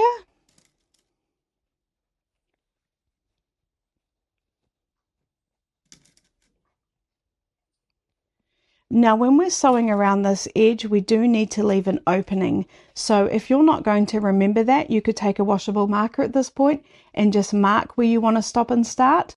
But I'm going to remember that this time. Okay, so we're still sewing with a 1/4 inch seam allowance, and I've started about 2 inches away from my strap here.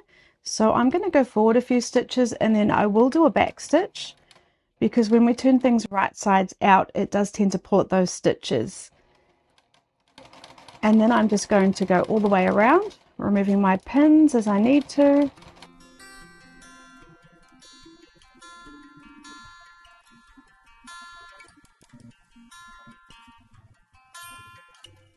So I just take my time. I'm never in a rush when I'm sewing, but I just find things tend to work out better when you're not rushed and you're just taking your time. So I'm coming back up to where I started. I'm going to leave about a 3-inch opening, and then I'm going to do a back stitch again. And then cut my thread, remove that last pin, and now let's turn it right sides out. So just finding my opening, putting my fingers through, grabbing the corner of our lining and just pulling that through. Now this is never graceful, so just do your best. Okay, now we're going to push our lining in.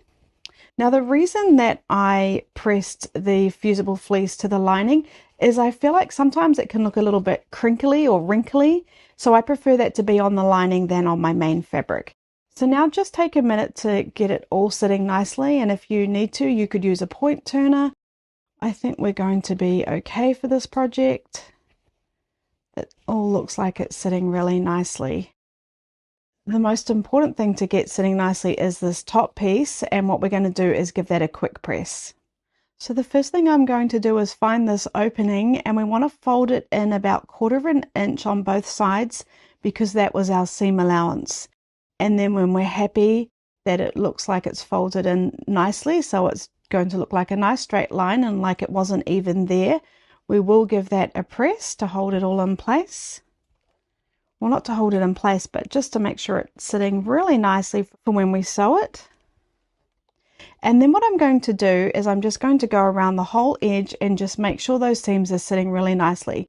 We want to roll them right out, so when you're looking from the front, we're seeing the main fabric, and when we're looking from inside, we're just seeing the lining fabric. So for example, we don't want it kind of sitting down like that. We want to roll all those seams out really well and then press. And I'll do that around the whole edge.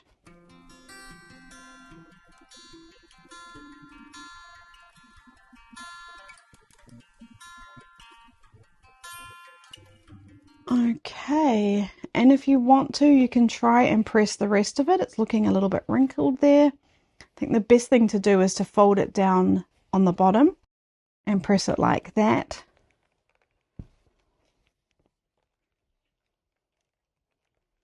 All right, now what we're going to do is just sew along this top edge. But first I will just pop a pin in to make sure that's sitting really nicely before we sew.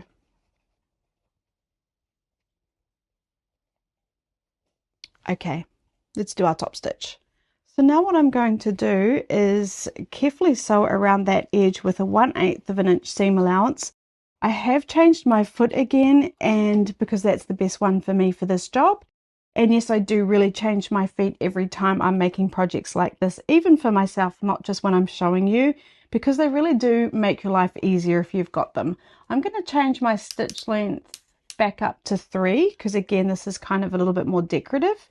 I've got my pin facing the wrong way, so I'm just going to pull that out and just hold it in place.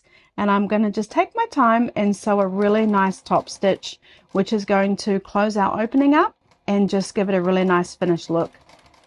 I am being careful not to accidentally sew the bottom of the bag down when I'm sewing this. If you do that, you'll end up in a right royal pickle. And we don't want any right royal pickles today. So I'm just readjusting as I need to. It is a little bit fiddly.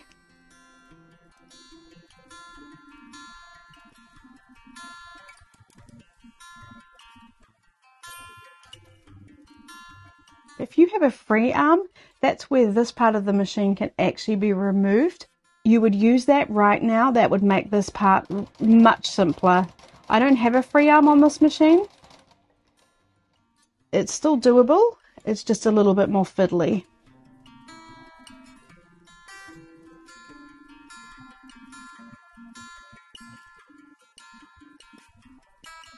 I'm coming right up to where I started, and I will go past those stitches, just 1 or 2, and then I'll do a back stitch. Cut my thread, and now I will trim any loose threads, and then let's take a look at our little basket. So there's our little fabric basket. Isn't that absolutely adorable? Now, don't forget you could use more fusible fleece, like you could use a layer of interfacing and fleece to make it a little bit more firmer, the construction of it. You could even use Bienni's Soft and Stable if you wanted it to be much more structured, but I think that's absolutely lovely. You could use that for your Easter egg hunting. You could pop some things in there and have it on a shelf just to be decorative. Another fun idea could be to take this handle, and instead of sewing it the way we did, you could cut it in half and you could sew it on each side. And I think that would look really cute if you wanted to make one a little bit bigger for your fat quarters on your sewing room shelf. Well, I hope you enjoyed this tutorial. Don't forget, I do have a PDF pattern and it has 4 different sizes. If you're interested in that, I'll put a link down below. These little snap pouches are so quick and easy to make, and it's going to be a home to put all your little bits and pieces in. In this video, I'm going to show you how to make a snap pouch. Now, this is my 2.0 version. I've made this tutorial before, but this time we're adding a little D-ring to the side, which just makes it look a little bit fancier. Plus, you could clip it onto something or maybe clip a charm onto it. I think these are really great little gift ideas, and I think once you make one, you'll want to make a whole heap more because they're just so quick and easy to make. If you're new here, my name's Stacey. Thanks so much for joining me. Let me show you how to make a snap pouch. To make this project, you're going to need 2 pieces of fabric that measure 5 inches by 8 inches. I'm using both of the same fabrics, but you could always use a different fabric for the lining. Then we need another piece of fabric that measures 2 inches by 2 inches, a piece of interfacing that's actually 1/2 inch smaller than our fabric. So that's 4.5 inches by 7.5 inches. And then we have a 1/2 inch D-ring. You can find a copy of all the supplies required over on my website. I'll put a link down in the description below. Plus you'll need a snap set. I forgot to put it here, but we will need 1 snap set. For my interfacing, I'm using Heat and Bond Soft Woven Fusible. Just use whatever you've got on hand, and depending on the thickness of your interfacing will just make your snap pouch be more structured. So what I'm going to do is, it's got a bumpy side. I'm going to place that down on the wrong side of my fabric in the center. Now we did cut it 1/2 inch smaller than our fabric, so you'll see I can see the fabric popping out. I just want to make sure it's in the center, so I've got about 1/4 inch of the fabric I can see underneath the interfacing there. Once I'm happy that it's centered, it doesn't have to be absolutely perfect. I'm just going to press it, which melts that glue. And I will just turn it over and give it a press on this side too. We want it to be adhered really well because it just makes it easier when we're turning it right sides out, and it just sits a whole heap nicer. Okay, let's move on to the next step. So now what we're going to do is measure the center of our top. So I'm just going to take my ruler.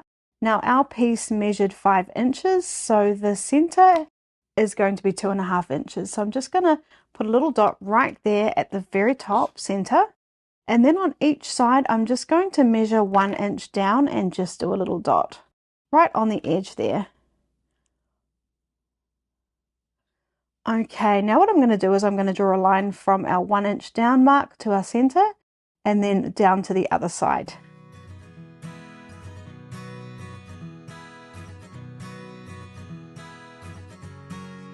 Then what I'm going to do is on the right hand side, I'm just going to measure 5 inches up from the bottom.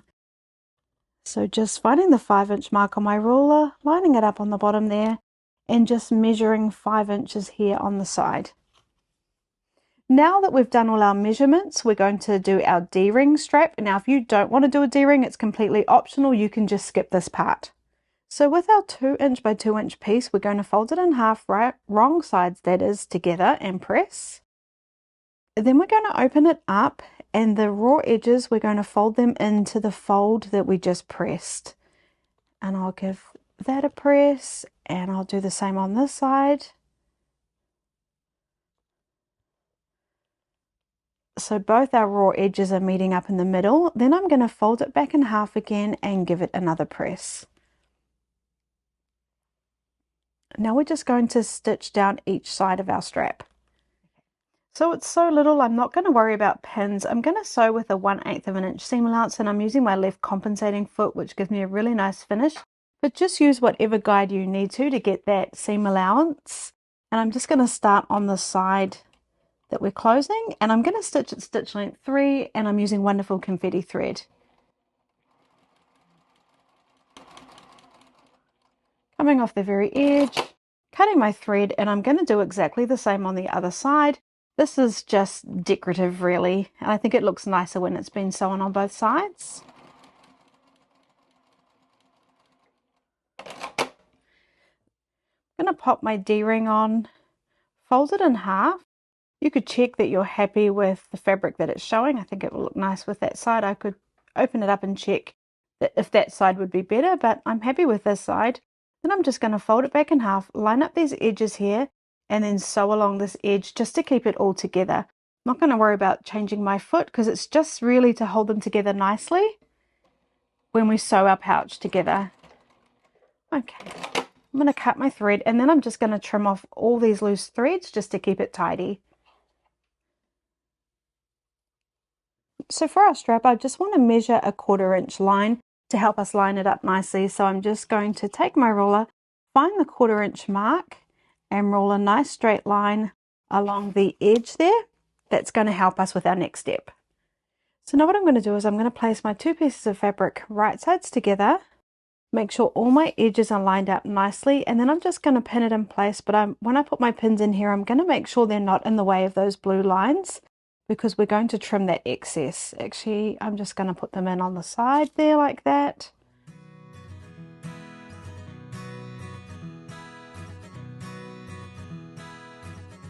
Then what we're going to do is, now that the pieces are pinned together nicely, we're just going to trim along the lines that we drew earlier. So just taking my scissors and carefully cutting, making sure we cut both those layers.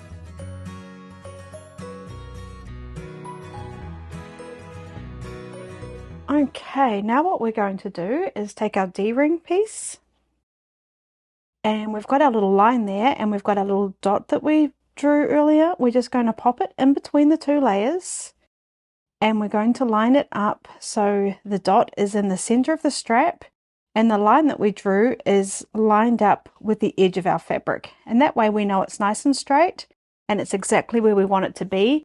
And because it's a little bit chunky, I find it easier just to use a clip to hold that in place. Oopsie, it moved. So just lining it back up again and clipping.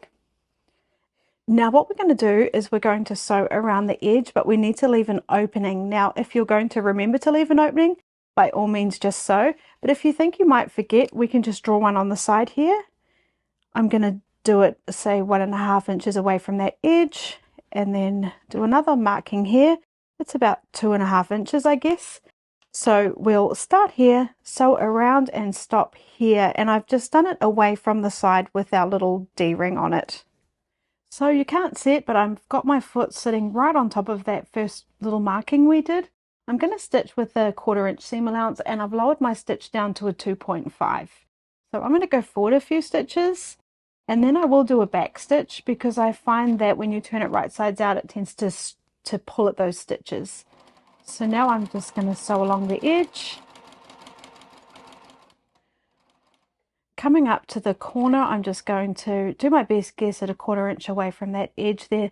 Make sure my needle's down and turn, and repeat that until I get back down to my marking, the second marking that is.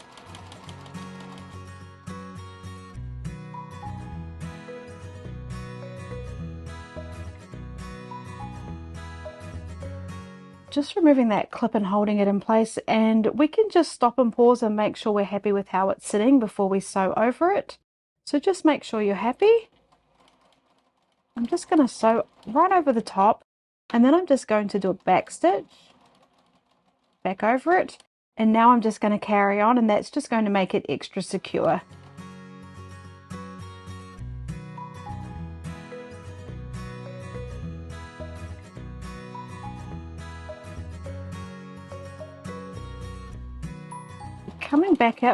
Coming up to that second marking, just sewing right up to it. Doesn't matter, it doesn't have to be exact. Doing a back stitch again and cutting my thread. Now on all the corners, I'm just going to trim the excess off, being careful not to cut the stitches. I'll just cut the top off that top corner piece there.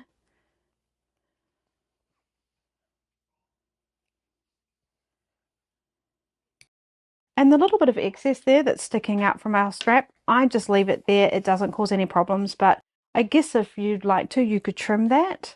Now what we're going to do is turn it right sides out. So I'm just going to find the opening, and I put my fingers in and grab a corner and then pull it through the opening. We want to get it sitting the best we can.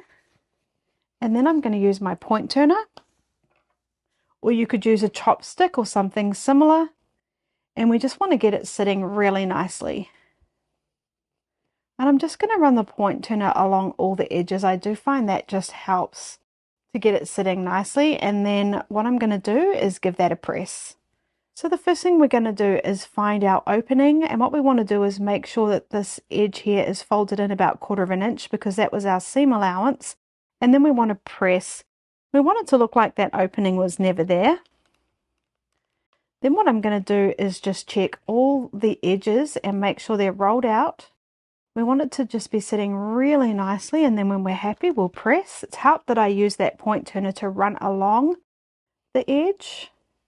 It's all looking pretty good to me, so I'll just press. Checking our top point. That looks great too. Okay, I'm just going to give it a once over, because if you watch my videos, you'll know I love pressing. Okay, let's move on to the next step. So now with our lining side facing us and our D-ring to the left-hand side, it doesn't really matter what side the D-ring's on, that's just my preference. We're going to take this bottom edge and fold it up, and we want to fold it up about 2.5 inches.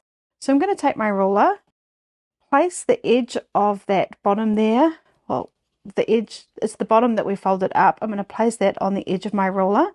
Find 2.5 inches on the ruler and make sure it is folded up 2.5 inches. It doesn't have to be absolutely perfect, but that looks great to me. Then what we're going to do is just clip it in place, or you could use pins. I just find clips easier. And now what we're going to do is we're going to sew along the bottom edge, around the top, and then back down to the bottom edge. And we're not going to worry about sewing it along this folded bottom edge here.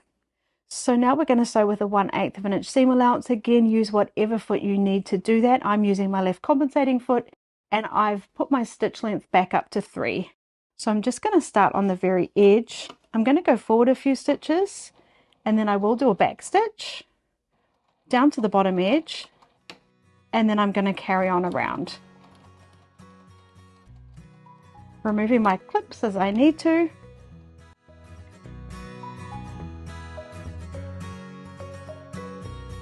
I'm just going nice and slow because we don't need to rush, and then that way I'm going to get a really nice finish.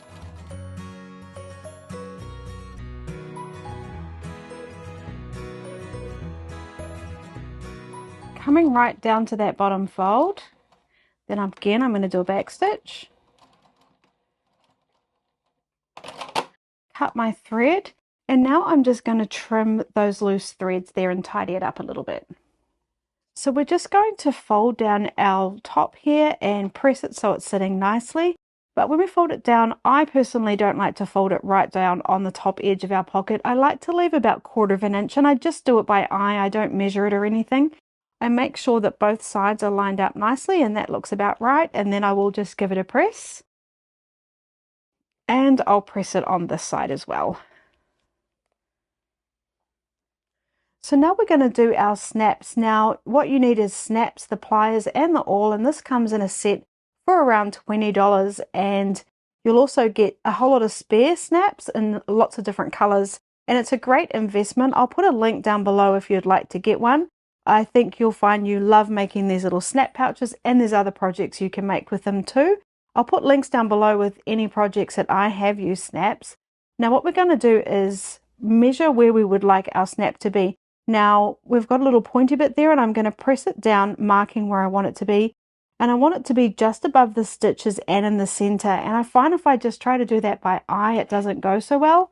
So I'm just going to measure the middle, and it should measure 4.5 inches, and then half of that is 2.25 inches. So I'm just going to find 2.25 inches on my ruler, make sure I'm in the middle there, find that point, make sure it's lined up approximately in the middle with the ruler, and also where I want it to be in relation to the stitches on my pouch here. So that looks pretty good. I'm just pressing it down, so it's going to create an indent. Can you see that? It's like almost created a little hole, and that's where I'm going to use my awl to go through. So I'm just going to take my awl and pop it through that hole, coming out the other side and being careful not to accidentally stab myself. Okay, so we've come right through the other side. Then what I'm going to do is take my cap, or the top of my snap, and pop it in through the top. Then I'm going to take my socket piece and place that on top, so it's sitting there nicely. Then I'm going to take my pliers, and I'm just going to place those right on top and give it a real good squeeze. Now you're going to kind of expect it to click or something, but it doesn't, because it's just plastic. It kind of just mushes in there. And now if I try to pull it off, I can't, because it's nice and secure. Now what I'm going to do is just fold it back down, and I'm just going to press really firmly again to make a marking where I'll put my second snap. So just pressing down, and then can you see I've got a little indent there showing me where I need to put my second snap. So what I'm going to do is again take my awl, pop it through and push it all the way through the layers, but I want to make sure I don't actually come through onto the other side. We just want to pop it through this first part of the pocket. So just going through carefully, and you can see I've done it there. So removing the awl, then I'm going to take my snap, but this time I'm going to come in through the back. This can be a little bit fiddly, and just push it through. We want to push it all the way down. We want to really see that pointy piece coming through. Then I'm going to take my stud and pop it on top. Then I'm just going to take my pliers again, put it right on top of that snap and press firmly. And do give it a really good firm press. And there we have it. If I pull at it, it's really nice and secure. And then if I push down, whoop, we have our snap. And then putting it back down again. There we go. We've got our little snap pouch. Isn't that just adorable? So I hope you enjoyed my new version of my snap pouch tutorial. Don't forget, you don't have to add that D-ring on if you don't want to. You could just skip that whole bit. And I'll put chapters in the video so you can do that easily. Now, I think these make great gift ideas, and I think they're so much fun to make. I'm sure once you try one, you'll make many. And if you prefer PDF patterns, I also do have a pattern over on my Etsy shop. I'll put a link down below. Thanks so much, and I'll see you in the next video. Now let's make a quilted glasses case, because we want to keep our glasses protected, and it might as well be in a case that we've made ourselves. I hope you enjoy this project. In this video, I'm going to show you how to make a super handy quilted glasses case. Now, I think you'll find you'll love to make one for yourself and to make them as gifts. Let me show you how to make one. So to start off with, we're going to need some quilted fabric. Now, first, let's just talk about this cute fabric I'm using, which is brand new fabric by Sarah Hart's called Joyful June with Figo Fabrics. Isn't it just delightful? Now, what I'm going to do is I've started with two pieces of fabric that measure 8 inches by 9 inches, one for the main fabric and one for the lining, and then we're also going to need a piece of batting. And then what I'm going to do is just sandwich those fabrics. So I'll take my lining, place that right sides down, pop my batting on top, smooth it out, and then pop my main fabric on top and then smooth that out. Then what I'm going to do is just quilt that. I'm just going to check it's nicely smoothed out on the back too. And a new favorite way for me to quilt is to take my ruler and draw a line to get started. But what I'm using today is this says it on the lid. It's an air erasing Sewline pen. So what happens is this is just going to erase over time. Actually, I say over time, but it erases really, really quickly. And I'm just loving it. So I'm using my regular sewing machine today, and I'm just using this pen, and then I've been ruling all my lines. So I'll just decide how I want to quilt this. So I'm just going to do lines and then do lines this way to get a grid. Quilt yours however you like, and then I'll see you back here.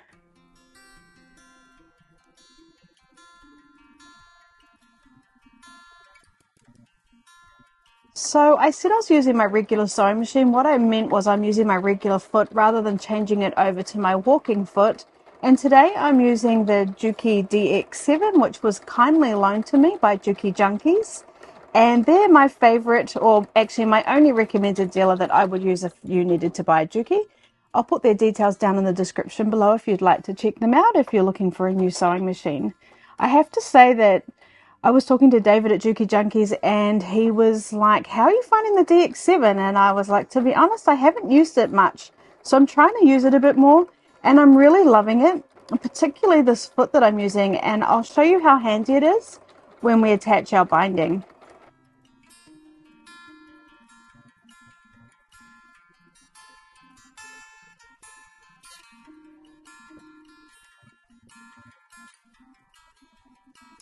So now I've finished quilting. I've cut the piece to the size I need, which is 7 inches high and 7.5 inches wide. Then what we're going to do is we need to find the center, which measures 3 inches and a quarter. And I'm just going to mark that. We could have just folded it in half and found that center mark. And then I just want to measure on the right hand side, on the side edge here, 1 inch down. Then what I'm going to do is I'm going to take my ruler, and if you'd like to, you can draw a line to make sure it's nice and straight, but I'm just going to cut. I'm lining up the ruler right on that top dot that I did in the center and on this bottom dot that's 1 inch down, and then I'm just going to cut. The next step is to turn it over so we've got the lining side facing you, and we're going to take our binding. Now this binding measures 22 inches long, and then it was 2 inches and a quarter wide, and then I folded it in half and gave it a press. So now what I want to do is I just want to place it along this whole edge here, and we're going to follow the shape, and I'm just going to cut it off so we've just going past the sides. About 1/4 inch to 1 inch is plenty. So I'll just put that excess aside. We're going to use that. Now what I'm going to do is just line up those edges with the binding and clip. So we've got the raw edges of the binding lined up against the raw edges of our top of our glasses case on the edge that we cut that angle on. Now it is on an angle, so I'm just going to follow along. It's not a bigger enough of an angle to worry that you're not going to be able to sew that nicely. And now what we're going to do is just sew that down with a 1/4 inch seam allowance. Now I'm starting off the very edge and I'm stitching with a 1/4 inch seam allowance, and I'm just going to sew along the whole edge here. I'm not going to worry about a back stitch. And I'm stitching at stitch length 2.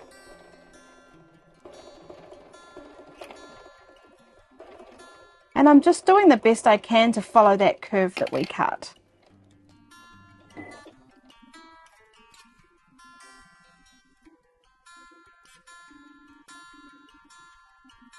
Okay, now what I'm going to do is just give that a press so that the binding is pushed away from the quilted fabric. Now, just like regular binding, we're just going to fold that over and clip that down.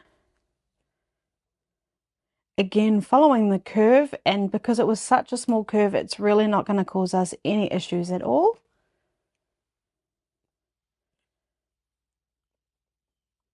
Okay, now we're going to sew. So now I'm just going to start on the very edge. I'm stitching at stitching 3 and I'm sewing with a 1/8 of an inch seam allowance. And this is why I love this foot so much, is I don't know if you can see it, but I've got lots of different guides I can follow. It's just a really neat foot that I've never used before. So I'm loving the DX7 and the standard 1/4 inch foot that it comes with, because like I said, there's other guides. So I'm just going to go all the way along the edge, removing my clips as I need to.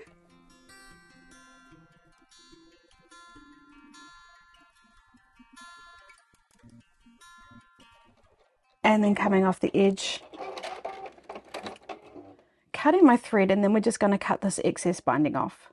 So to cut the excess off, I'm just going to take my ruler, line it up on that edge, and then cut it off so we know it's nice and perfect.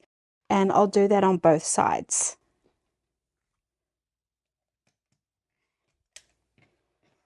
Okay. Then we're going to take our glasses case, have the lining facing us, and fold it in half so that these raw edges line up really nicely. Then we're going to flip it over to the back and we're going to work on the shorter edge or the bottom first. We're going to take our binding and we're going to line up the raw edges of our binding on the raw edges of our case, making sure everything's staying in place. And if you'd like to, you could just even pop a clip in here on the side just to keep it in place while we're trying to clip our binding in place. Then I'm going to place it on there, but I want to make sure I've got an excess of about 1/2 inch, at least 1/2 inch on that first side there where we've got our fold. Then I'm going to clip it into place. Now, just like regular binding, we need to do mitered corners. So if you're familiar with binding, and you'll remember that we need to stop at about 1/4 inch before the edge and pivot off towards the corner of our case here, by all means do that. But if you're new or you might forget, what we can do is just mark it. So I'm going to find the edge of my case, move in about 1/4 inch. I'm just doing it by eye, and then I'm just going to draw a dot on my binding so I know where I'm stopping and then pivoting in. And that will make more sense when we get to the sewing bit. Okay, now we're just going to sew along this edge here first. So I'm starting right on that folded edge. I'm going to come forward a few stitches, and then I will do a back stitch so it's nice and secure. I'm going to move this clip out of the way because it is kind of in my way. That was the clip we just put there to hold it all in place while we were clipping the binding on. I'm stitching at stitch length 2, and I'm again using my 1/4 inch seam allowance, removing the clips as I need to.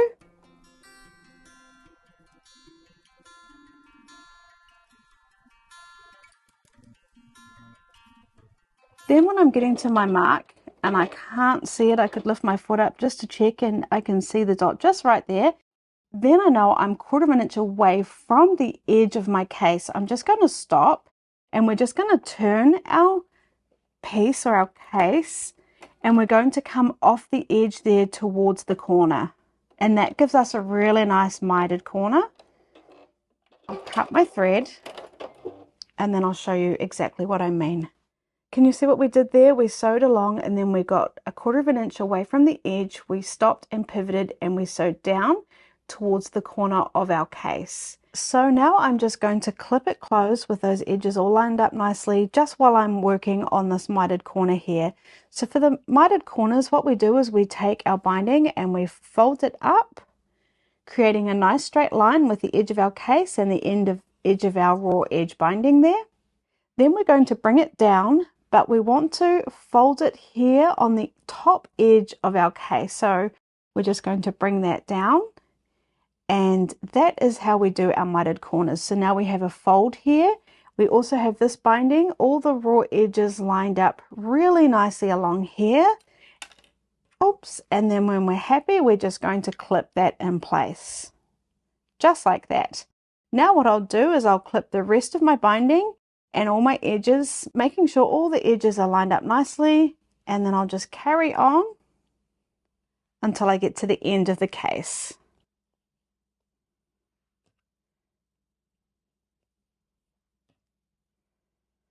Okay, if I flip it over to the front here, oh, that was all twisted, lucky I checked that. You'll see that when I'm sewing the binding on, I'm going to come past here, lose part of the case where we cut the side off, and then I'll just be carrying on.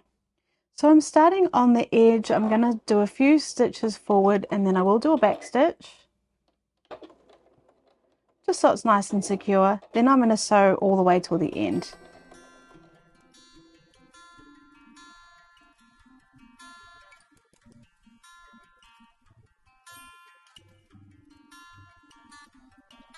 Now I'm coming right up to my edge. When I'm at the edge, I will do a back stitch again, and then I'm going to cut my thread. Okay, we're nearly finished. So first thing I'm going to do is just cut off this excess binding here. We do need excess, but not quite that much. I want it to be about 1/2 inch past the edge of my case here, and it doesn't have to be perfect. If anything, more than 1/2 inch, not less than 1/2 inch. So now what we're going to do is we're going to finish off our binding. And this is a really fun technique if you've never done this before. Now, I actually remembered I've forgotten a step. I think it's best to just give this a quick press, just so that it's sitting really nicely and helps us fold it over and clip it a little bit easier. So I'm just going to press my binding away from the quilted fabric, and I'll be right back.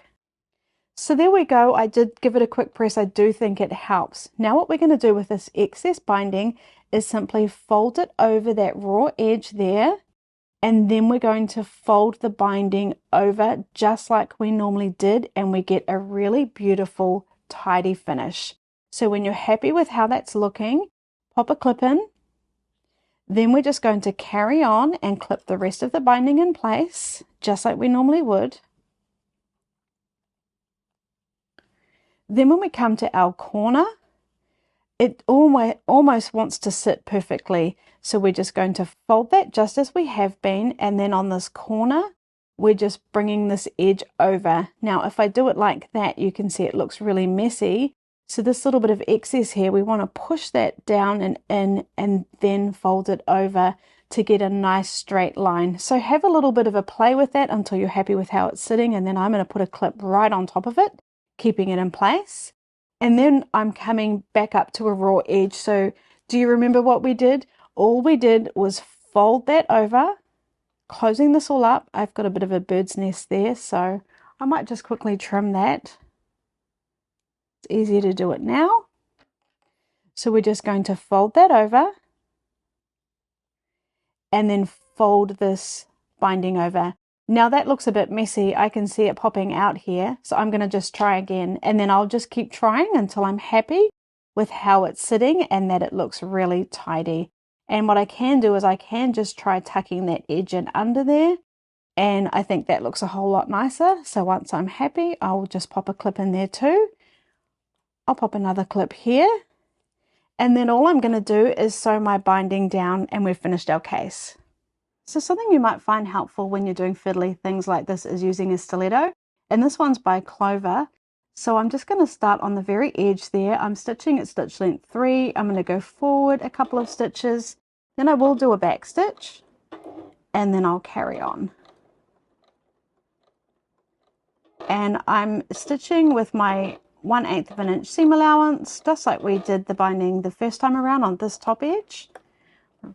Removing the clips as I need to.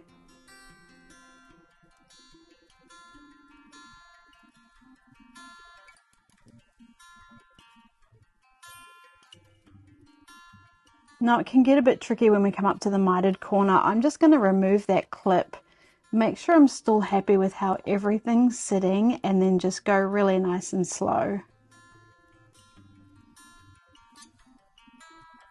And then I'm just going to, when I get to that corner, I'm just going to turn. And this is when a stiletto can come in handy, because I'm just going to hold that in place and then sew, and making sure I catch it.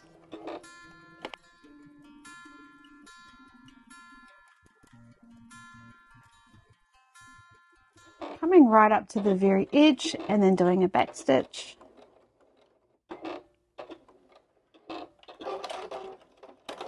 And cutting our thread. Now I'll just trim my loose threads. So then we have our little glasses case. Isn't that just so cute? And then we can open it up and see our little pouch. Pop my glasses in, and that's just perfect for reading size glasses or smaller size sunglasses. You can make this any size you like, just have a play with the measurements. If anything, I would have changed the color of my thread for this top stitch. It probably would have looked a little bit nicer in matching fabric so it didn't stand out so much. But there you go, there's our cute little glasses case. So I hope you enjoyed this tutorial. Now once you've made your quilted fabric, it's so quick to actually make the case itself. The binding can be a little bit tricky, but that just takes a bit of practice. Next up, we've got a Boxy zipper pouch, because we all know we need more than one zipper pouch. This one's a little bit more advanced, but I know that you can do it. We're going to be making the most requested project that I've had from you all, and that's a Boxy zipper pouch. And I wanted to get it done now so you've got plenty of time for Christmas, because these little Boxy zipper pouches are going to make wonderful gifts for everyone you know. They're really easy to make. We're just going to go through step by step and I'll show you exactly how. If you're new around here, my name's Stacey. Thanks so much for joining us. Let's make our Boxy zipper pouch. You can find a copy of these cutting instructions over on my website. I'll put a link down below. I also have a PDF pattern that you might like to purchase, and I'll put a link for that down below too.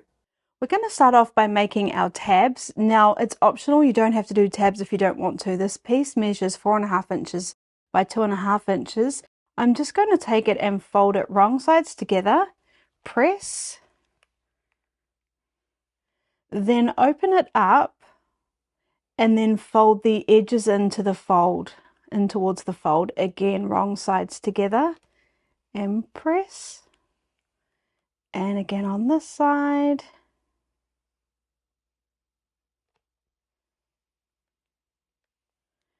And then what we'll do is we'll fold that in half, and that creates our tab. Now what we're going to do is sew along both sides. So I'm going to stitch at stitch length 3. I'm using wonderful confetti thread, and I've got this neat little foot on here that doubles as a zipper foot and also a 1/8 of an inch seam allowance foot. So I'm going to use that. I've popped a pin in to keep all my layers together nicely. I'm just going to sew along both sides with that 1/8 of an inch seam allowance. Use whatever guide you need to do to get that. I did use a pin just to keep it all nicely closed together before I sew.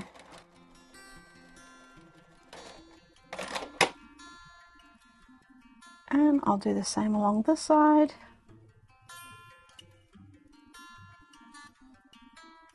So now we need 2 panels for our main fabric, and these measure 12 inches by 7 inches.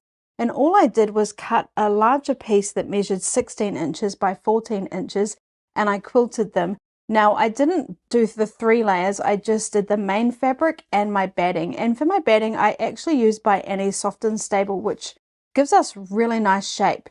You could just use regular batting, or you could use fusible fleece, just whatever you prefer. I would like to use the Soft and Stable just because it gives you a really good structure for this project. So get your fabric, whatever batting you want, quilt that, and then we need to cut it to 2 pieces that measure 12 inches by 7 inches. Now we need to get our zipper, and I'm using this Stitch Supply Co. zipper tape, and it's quite long. So what I'm going to do is I'm just going to cut it so that it is just a bit longer than my panel here. So I want to make sure that that stopper is out of the way. I'll be cutting that off, and then we want to cut it off about here, so about 1/2 inch past the edge. We do want to make sure we have an actual zipper pull. We don't want to cut it off without our zipper pull. And then once I'm happy, I'll just trim that. Or of course you could just buy a zipper that is the right size. So you'd be needing one around probably about 14 inches, 14, 15 inches. Okay, so now because we have cut that, what I do like to do is just sew a couple of stitches to keep that shut so that we can make sure that it's sitting really nicely. So I will just really carefully sew along there. So I've lowered my stitch length down to 2, and I'm just going to take my time and sew right over the zipper making sure that they're really nicely pushed together.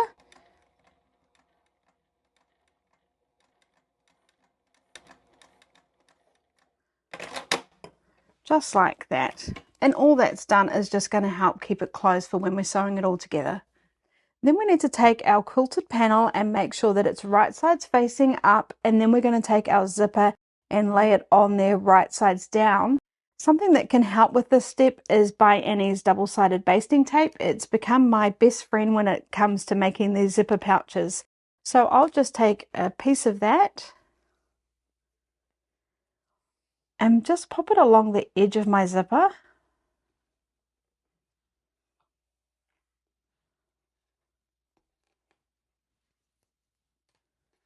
Take off the backing.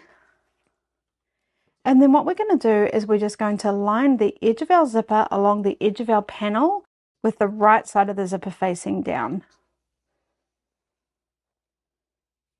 And because it's taped, we can kind of just lift it up and check it. Okay, maybe we could fix it a little bit here. This can be a little bit fiddly. Now, if you don't have the tape, then just place it there when you're happy with how you've placed it. Then we're going to take our lining fabric and place that right sides down, and then again line it up along that edge. Now, you could use that tape again, but I find that it doesn't really matter at this point. It's more helpful with the zipper. And now we're just going to clip it in place. Now, if you didn't use By Annie tape, then you'd just be clipping it in place now. All the 3 layers, that is. So we want to make sure these edges are lined up nicely. All 4 edges are lined up nicely, and then we will clip that lining in place. Now, the lining is the same size as our quilted panel at 12 inches by 7 inches.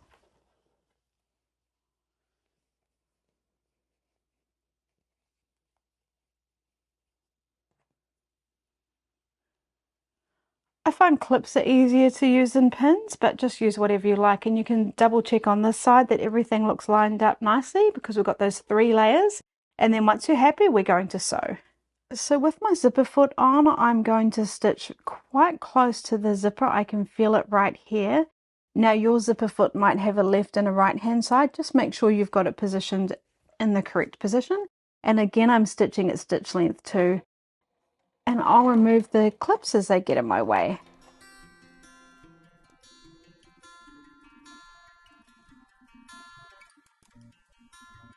Now I can feel the zipper pull under there is going to get in the way, so what I'm going to do is stop, make sure my needle's down, lift my foot up and just grab that zipper pull and pull it right back.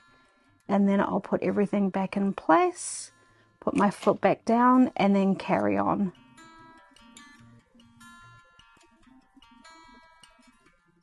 Now we're going to press. So now we just want to push down, finger press down on our quilted panel and just give it a press so it's sitting really nicely.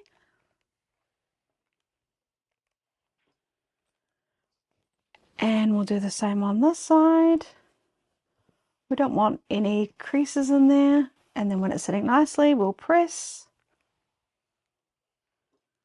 Okay, and now what we're going to do is a top stitch about 1/8 of an inch along this top seam here. So starting on the very edge, I've changed my stitch length to 3 and now I'm just going to stitch along that edge. And I'm using my zipper foot, which also does a really great 1/8 of an inch seam allowance. But just use whatever guide you need to use to get nice and close to the edge there.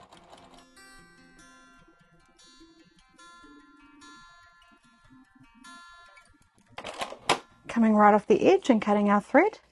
Let's carry on. So if you're using tape, we're just going to do the same on this side.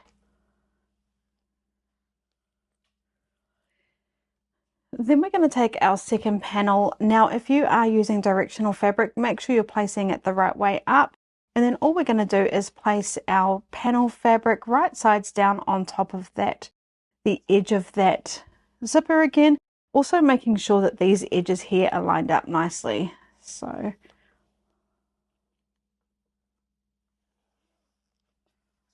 okay, that's a bit wonky, so I'm just going to fix it up.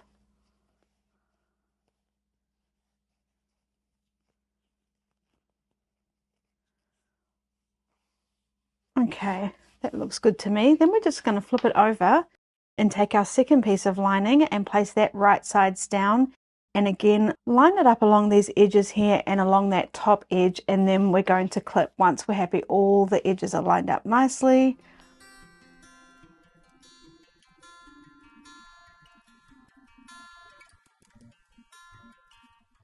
And then we can just check at the top and then flip it over again and just check we're happy with everything. And then when we are, we're just going to sew along that edge just like we did the first time.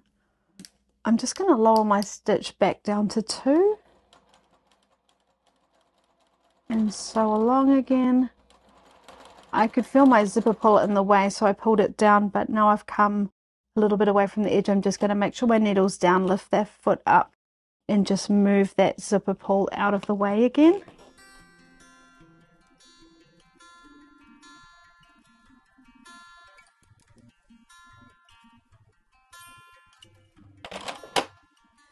And then I'm just going to press again and then sew along the edge with a 1/8 of an inch seam allowance like it was on this side.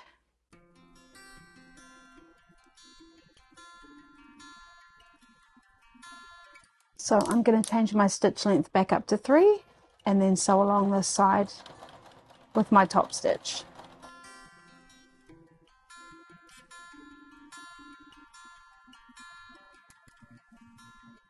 Now I'm going to cut the zipper excess off, and where I'd done my little stay stitches to keep my zipper closed, I was going to cut that off, so I just quickly did it again here so that it will keep those pieces together nicely when we're making our zipper pouch.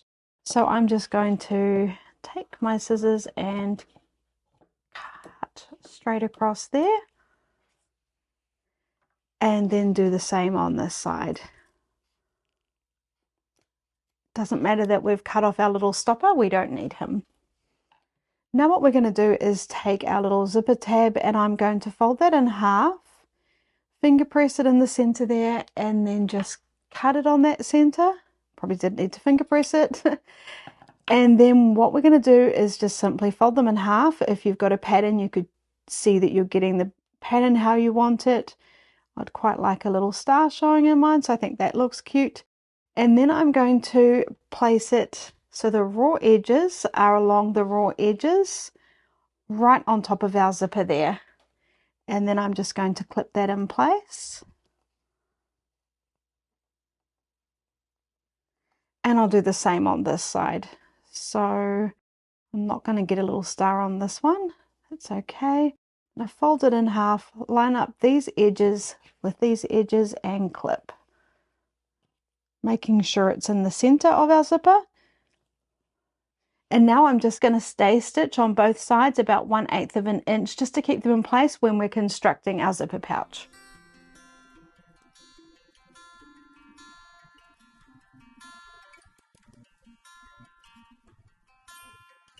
Now what we're going to do is take our quilted panels and face them right sides together, and we're going to line up these edges on the top and the sides, and I will just pop a few clips in.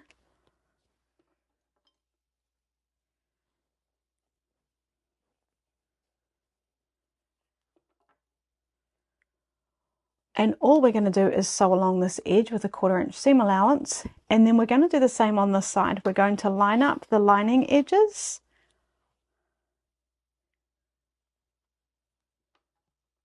And again, I'll pop some clips in.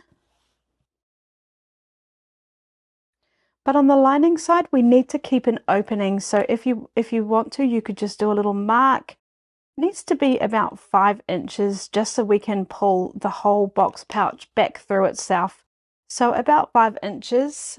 So we're going to start here, sew along and stop here, then start here and then carry on. So now I'm sewing with a 1/4 inch seam allowance and my stitch length is 2. I'm just going to sew along the whole edge of our quilted panels.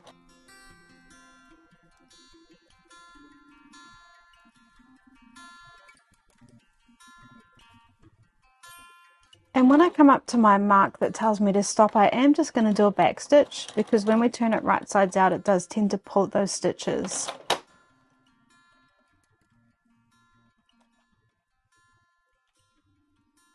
And then I'm going to carry on at my second mark. backstitch again. Now what we're going to do is open it up flat. Now this bit is a little bit fiddly. We want to line up the center seam basically right on top of our zipper. So once it's where it needs to be, let's give these seams a press open. And again, this is a little bit fiddly. I just think it helps it sit a little bit nicer when we're done. And then I'm going to flip it over and do the same on this side. So we're just getting that lining fabric to sit really nicely. So we've got the folded edges for the quilted panel and the lining folded here on both sides. And then that center seam, we want it to sit basically right on top of our zipper. And then I will press those seams open.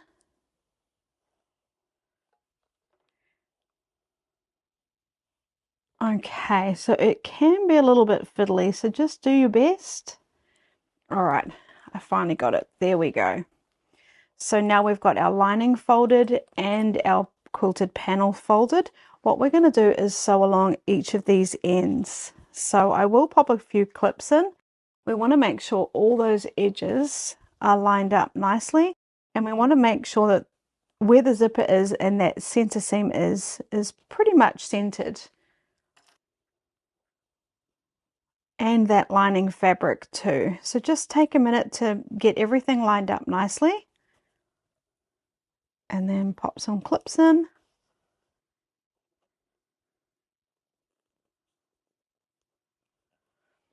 And then we'll do the other side as well. Making sure that center seam is lined up with the zipper and the lining is lined up with the zipper. And when I'm happy, I'll pop my clip in.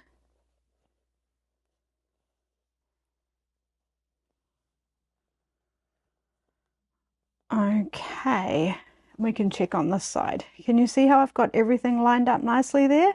Now what we're going to do is just sew along both edges. We're not going to worry about a back stitch. We're still stitching at stitch length 2 and with a 1/4 inch seam allowance.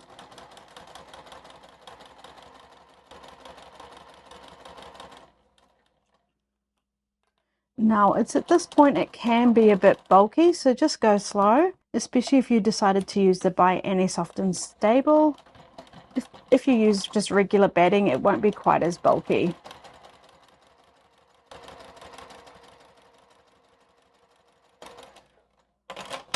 Okay, coming off the edge there and doing the same on the other side.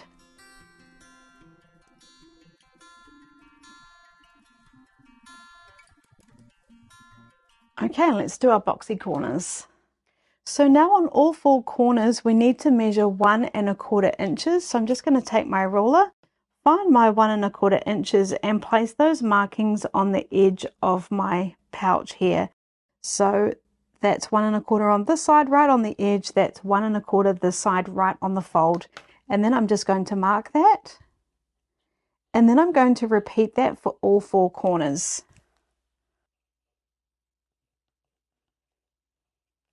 And I'm just using a washable marker.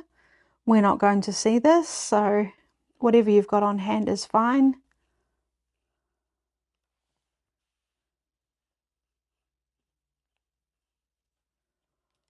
Okay, and now what we're going to do is cut those corners out. So we're going to cut through all the layers and cut our corners out on all 4 sides.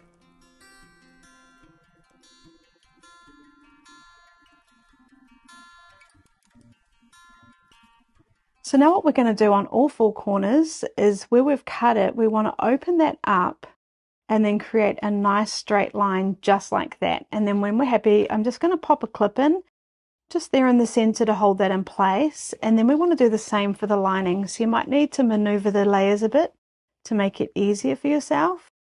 And I'm just going to open the lining up and do exactly the same. It is a little bit fiddly, so just take your time. Okay, that looks great. So I'm just going to move the pin, or the clip rather, so it's holding both the layers, the quilted panel and the lining. Can you see how I've done that? Now, if you want to, you could even clip these sides down just to make sure they're not getting all twisted in there, and so you don't end up in a right royal pickle. And then all we're going to do is sew along this edge, closing off our quilted panel and our lining in one go. So starting on the very edge, stitching at stitch length 2 with my 1/4 inch seam allowance, I will do a back stitch.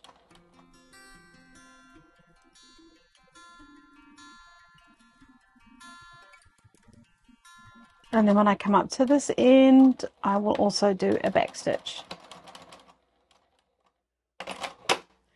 And now I'll repeat that for all 4 corners. So now we've got what looks like a bit of a mess, but I've sewn all 4 corners down and we need to turn it right sides out. So I did forget to say to make sure that zip is left a little bit open. But what I'm going to do now is yank it right open and then turn it right sides out. And this never looks great. And then I'm going to push all the lining in. And what we can do is grab a point turner. And then with my point turner, just get all those points, all those corners looking really good. Okay, so that is looking super cute. So now what we need to do is just sew that lining close. So I'm just going to pull it back out and then line up those edges. We did press them, so they're going to sit really nicely and line up really nicely. So I'm just going to sew really close to the edge, closing up that opening. So I did just pop a pin in to keep all the edges lined up nicely.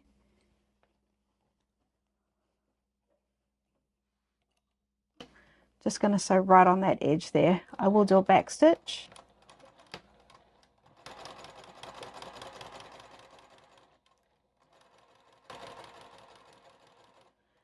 And our opening was quite big, so let's make sure we close it up properly. I'll do a back stitch and then we can trim any loose threads, and then let's take a look at our little pouch. So there's our little zipper pouch. Isn't that just absolutely adorable? This end there, I think that's looking fantastic. Now what you can do is you can actually fold along these edges here and just give them a light press if you'd like to get it to really sit in a really boxy shape. I actually like to do that with mine, and you might also just want to give these a little press, roll them out so everything's just sitting really nicely. But there we have our little boxy zipper pouch. What do you think? Isn't that just absolutely adorable? I hope you liked this tutorial. Now I think that'd make a fantastic Christmas gift for absolutely everyone, especially if you use fabric that you know the recipient would love. And if you're wondering about the cute fabric I used, it's called Egg and Friends by Kimberly Kite for Ruby Star Society. And last of all, my favorite project is my summer tote bag, because you're going to need somewhere to put all this stuff in to take with you wherever you want to go analog. Hey everyone, it's Stacey. In today's tutorial, I'm going to show you how to make this super cute summer tote bag. Now it's extra sturdy.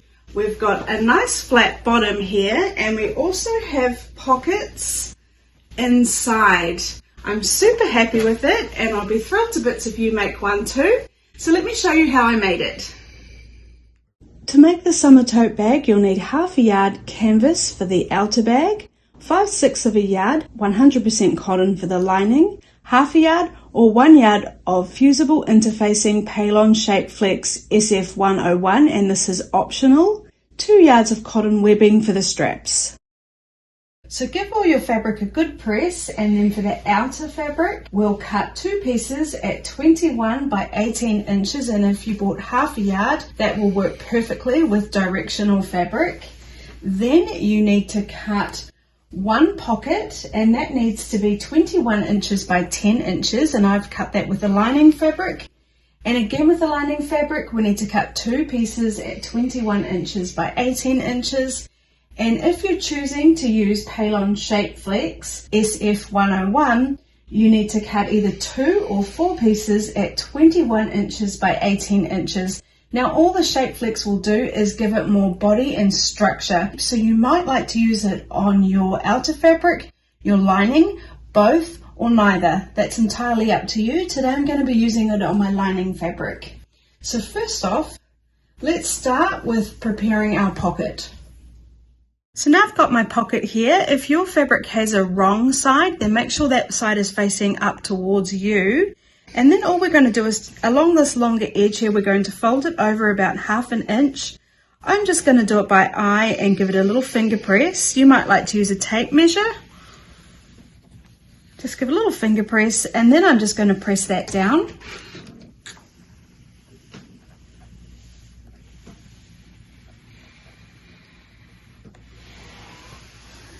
And then all I'm going to do is fold it over again. Just giving it another finger press, and then I'll press that again.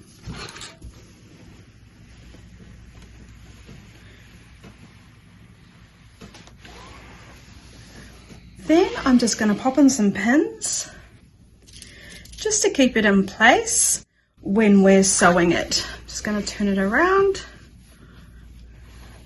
So now I'm just going to pop in a few pins so that it stays in place, because we're just going to sew a top stitch along this edge.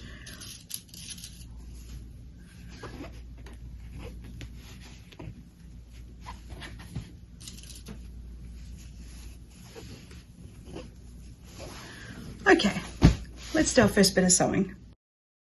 So now I'm just using Gutermann thread, which is what I like to use when I'm just doing general sewing. I'm going to stitch at stitch length 2.5, and all I'm going to do is do a top stitch. So I'm going to stitch as close as I can to this folded over edge here.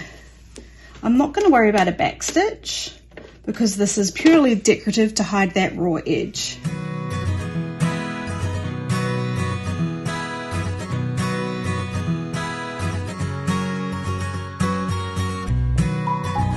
So I'm just going to stitch right off the edge and then trim the threads, trim it at the beginning as well, so we're staying nice and tidy as we go. And you can see I've just stitched very close to the edge just to hold that fold down. So I've got my Palon Shapeflex SF101 here, and what we're going to do is iron on each of the pieces to my lining. Now you might not want to do Shapeflex, or you might want to do it to your outer as well, or both, or none at all. It's entirely up to you. Today I'm just doing my lining. So I've got my Shapeflex here. I've got the glue or the rough side facing up. I'm going to smooth it out the best I can. Then I'm going to take a piece of my lining and pop it on top with the right side facing me. And then I'm just going to line up all those edges. Now it doesn't quite fit on my ironing board, so I'll have to do the top part and then the bottom part. And I just want to make sure that none of it's peeking out. If anything, you might want to cut your Shapeflex just a smidgen smaller, so it's definitely not coming out, because we don't want the glue on our iron. You could also use a cloth, put a cloth over the top to protect it. I have turned my iron down to the wool setting, and we do have the steam on because it needs the damp heat. And we need to press it for about 10 seconds in each place, and then we just slowly move down. So just take your time, otherwise it won't adhere properly. So just take your time and move down slowly, and repeat this until you've done the whole piece of lining.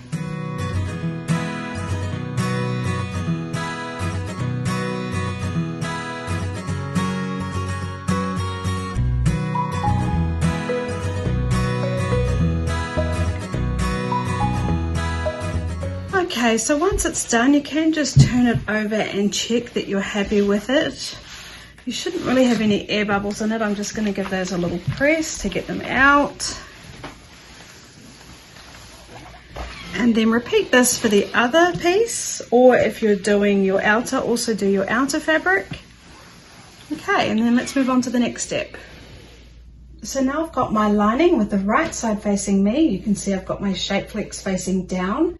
I'm just going to take my pocket and line that up on the sides and at the bottom, so all those edges are lined up nicely, and I'm facing that with the right sides up now. If you've got fabric that has a good side, that will now be facing you, and that seam we did is now facing inside because that will be our pocket. When you're happy that's all lined up nicely, then we're going to take our second piece of lining and we're going to place that on top with the right sides facing down, and then we're going to make sure all those edges are lined up really nicely. And then once we're happy, what we're going to do is we're going to draw a 3-inch square on both of the corners. So starting in this corner, I'm just going to measure 3 inches. This square rule is actually 3.5 inches, so I just have to be careful. So if I count 1, 2, 3, that's correct, is 3 inches. So just be sure you're cutting it at the right amount. So it's 3 inches on each corner. And I'll do the same on this corner. Well, making sure I am in fact doing 3 inches.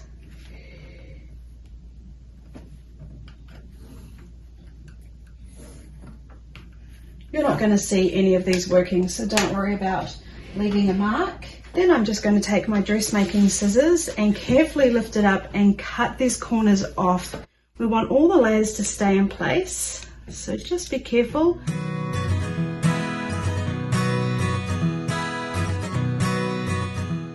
Gosh, my scissors weren't very sharp. And then I'm going to come to the other corner and do exactly the same, making sure I don't accidentally move any of these pieces.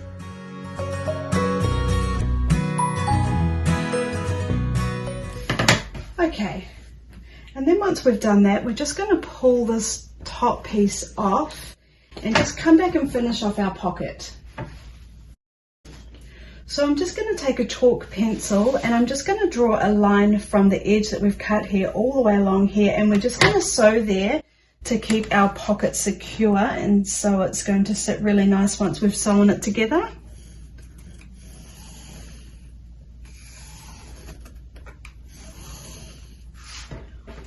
And then I'm going to do the same on this side, making sure it's nice and straight by lining up an edge of the fabric on a line on my ruler.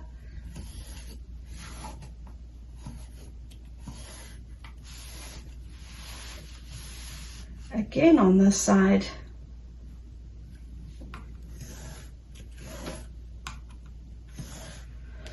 And then I'm just going to draw as many lines as I'd like pockets. So these pockets here will be super small. In fact, you might not even use them because they're on the side. You might like to have one nice sort of smaller one that's perfect for a phone.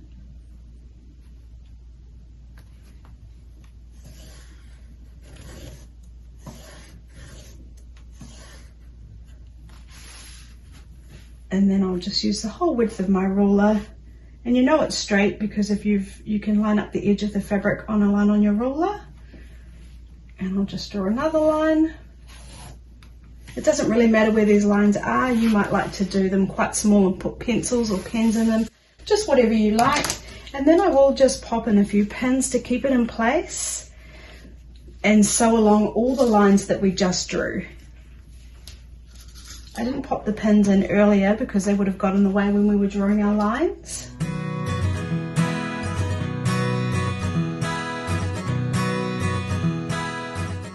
Okay, so first I'll start off with this bottom line.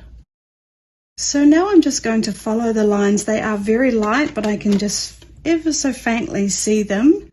I'm not going to worry about a back stitch for this bottom one.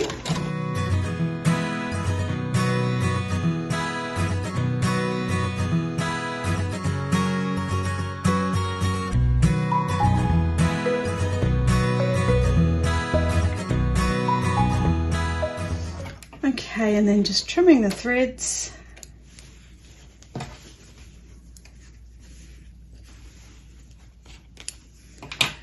And now I'm going to sew along all the lines that I drew going this way. But when I start, I will start at the top and I will do a back stitch. So I'll stitch down about 3 or 4 stitches, reverse all the way back up to the beginning and then carry on again. Because it's a pocket and we want it to be nice and strong. If things get put in there, it will sort of pull at it a little bit.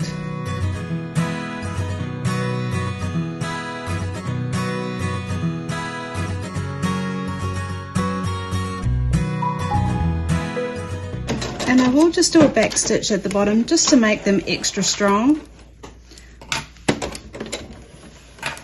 Okay, and then trimming our thread again.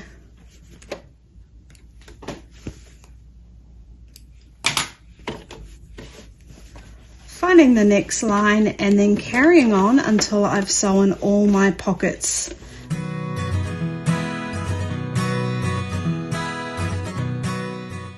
And then when I'm coming up to my line, that's going to be the end of my pocket, so I will just stop there. Like I said, I'll do a back stitch and then carry on back down just so they're super strong.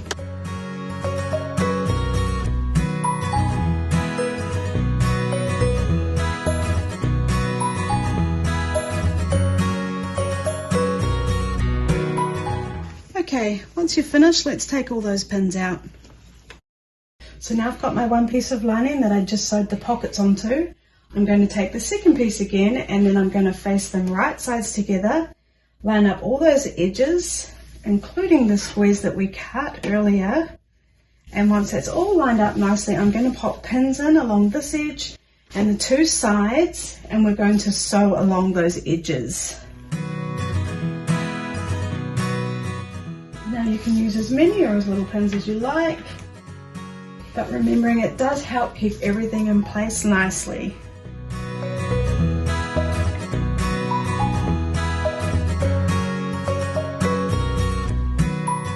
Okay, so once we've pinned, all we're going to do is sew along both sides and this bottom piece. We're not worrying about the corner that we cut out just yet. So now I'm going to sew along those edges with a 1/2 inch to a 5/8 of an inch seam allowance, and I've just worked out the best guide for me, so you might just want to check that first. I'm still stitching at stitch length 2.5, and I will just do a back stitch so it's nice and strong. We want our bags to be extra sturdy.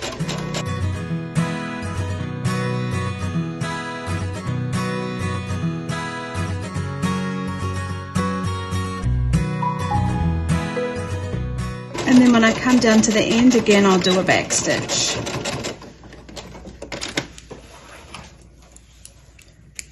Trim the threads and do the same for the other two sides.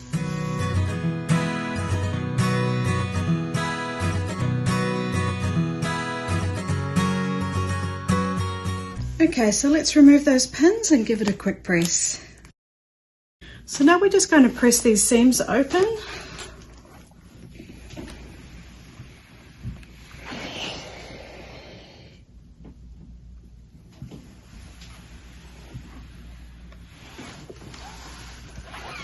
So I'm just going to press them open on this side, then we'll flip it over, do it on the other side. You can just give it a little finger press to make sure they're sitting nicely.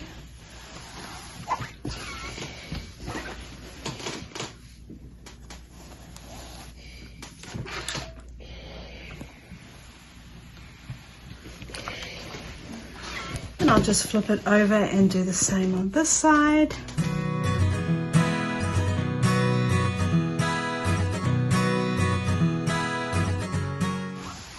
Okay, let's move on to the next step. So now for each of the corners, I'm just going to come up to them and open them up. And then what I'm going to do is line up the two seams. So lining up those seams and creating one nice straight line. And when I'm happy that they look like they're all matched up nicely, I'm just going to fold them back down, make sure these edges are also lined up.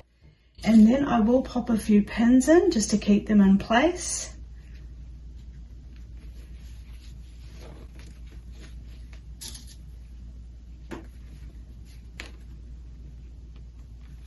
We also want it lined up right to the very end, so line that up nicely and pop a pin in just so it stays there.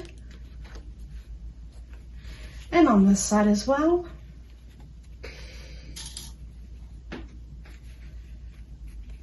And then I'll do the same to the other side.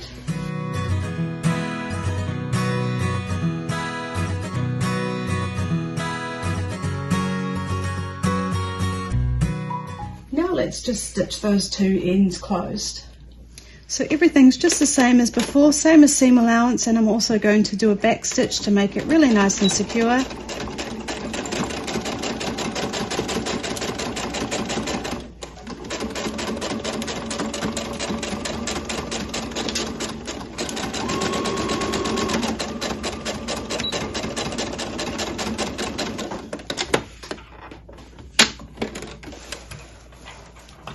trim those threads while I'm here, and then do exactly the same on the other side. Oh, I can see that I've pinned that down. I don't want it like that, so I'm just going to lift that, remove the pin, and make it so that it is being sewed open, because we don't want it to be too bulky. I want it to be sitting really nicely.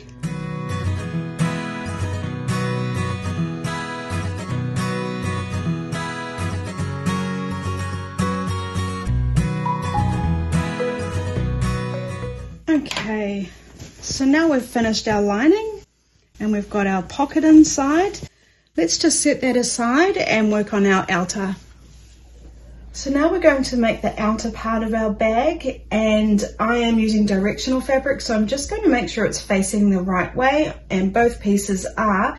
And all we're going to do is exactly the same process as we did for the inner, except we're not worrying about a pocket. Of course, you could add a pocket to the front if you wanted to. So all I'm going to do is face them right sides together, making sure the fabric is facing in the right direction if you're using directional fabric. And then we're going to do everything we did last time. I'm going to draw and cut 3-inch squares on both of the bottom corners. Then I'll pin it, sew it, and then press it open, and then I'll sew the corners closed again. So just repeat exactly the same process minus the pockets that we did for the inner.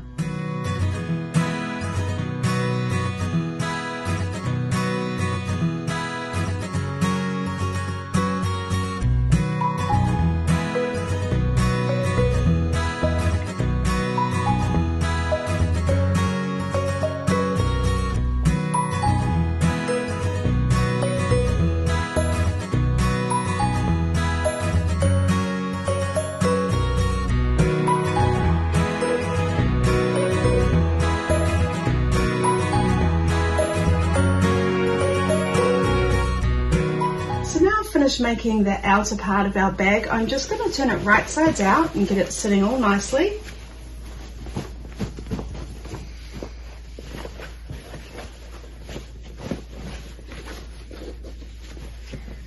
And then what we want to do is come up to the top here and find those two seams, open them out, getting them to sit really nicely on either side, and then smoothing it out on the top here, because now we're about to attach our straps. So get that top part sitting really nicely, and then what we're going to do is we're going to measure 4.5 inches from the edge of the bag towards the center, and that's where we'll attach our first strap. And this ruler just happens to be exactly 4.5 inches, so I'll just make a mark there, and then I'm going to come over and do exactly the same on this side. So right on that edge, my ruler is 4.5 inches, just making a little mark on that side, and then we'll do the same on the other side.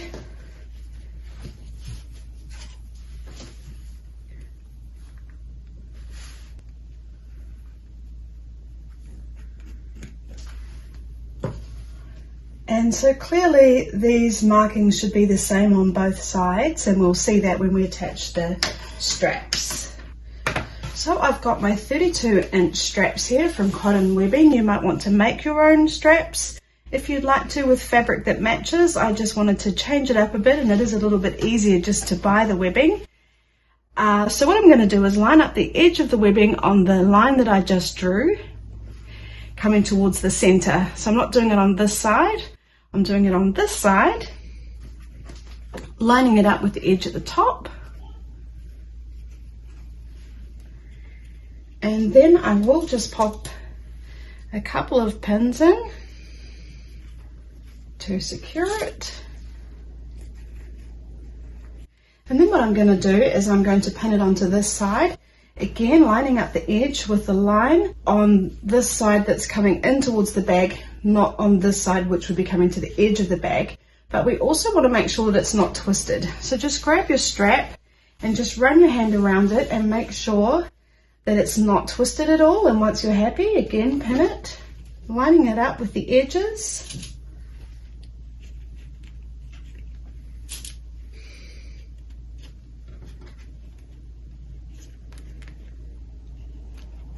And then what we'll do is just flip it over and do exactly the same on this side. And then we can just double check that they are sitting perfectly matched on both sides. And if your webbing or your straps do have a good side and a bad side, make sure that the good side is facing down onto your bag.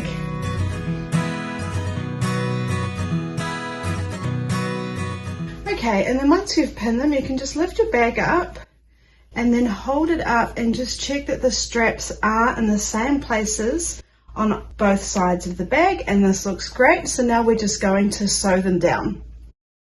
So now what we're going to do is sew our straps on. So we're going to do this 4 times, and I'm going to stitch with a 1/4 inch seam allowance. I'm going to start just before the strap, and then I'm going to sew right over the top and come right off it, and then I'm going to reverse back over it,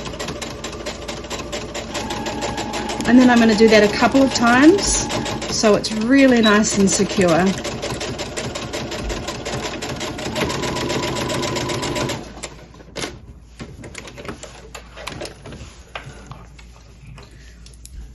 And I'll repeat that for the other 3 strap ends.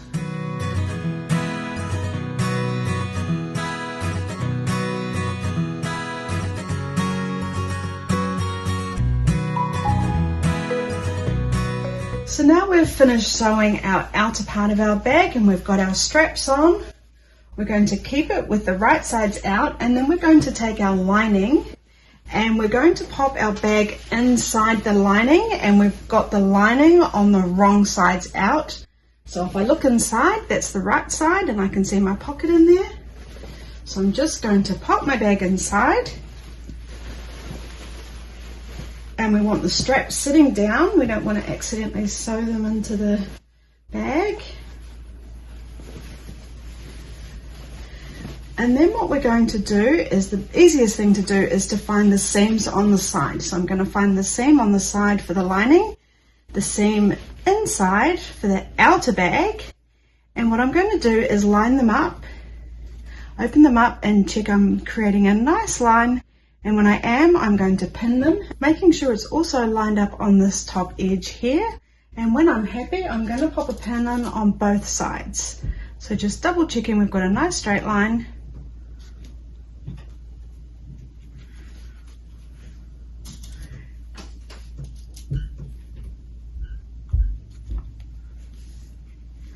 And I'm just making sure I have pinned down the seams when they've been pressed open so they are sitting nicely how I pressed them. Then I'll go to the other side of the bag and do exactly the same thing. Find that seam on that lining and the seam on the bag. So lining up that line again, popping a pin in on either side.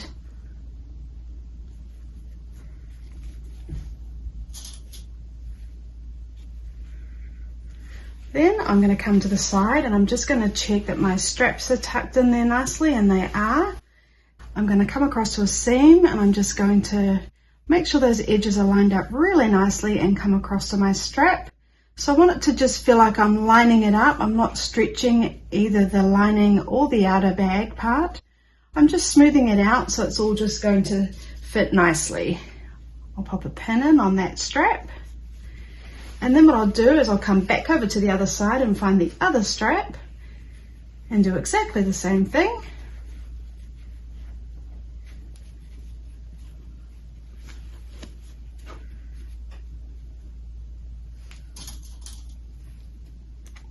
Pop a pin in, and now I'll come into the middle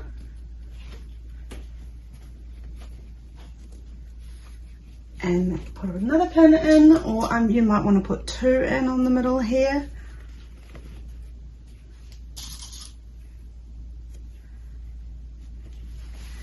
And if you'd like, you could put 1 in between the strap and the side seam. Just put in as many pins as you'd like to keep it all in place.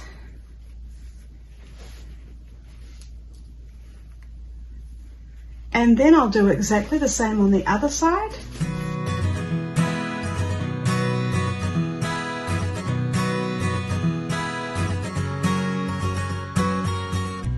So now what we're going to do is we're going to stitch around the edge here, but we do need to leave an opening so we can turn it right sides out.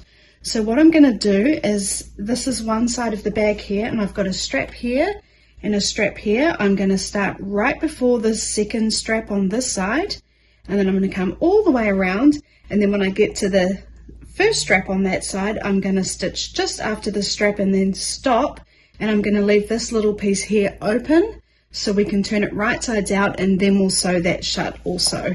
So you can stitch with a 1/2 inch or a 5/8 inch seam allowance, whatever you chose to do in the beginning.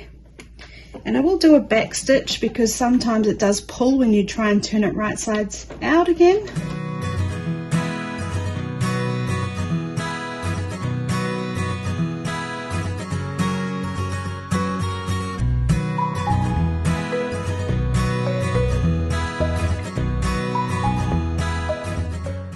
Okay, so I'm coming back up to that strap, so I'm just going to stitch right over to the other side of the strap. I will do a back stitch, and just take your time with this. If you can see that some of the edges are not lined up, just pause, make sure your needle's down, and just adjust as you go.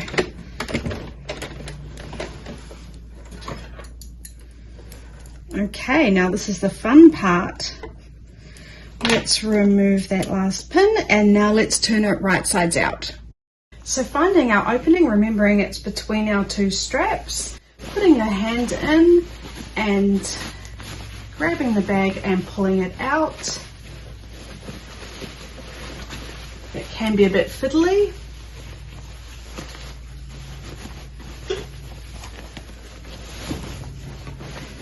There we go, and then pushing that lining back inside.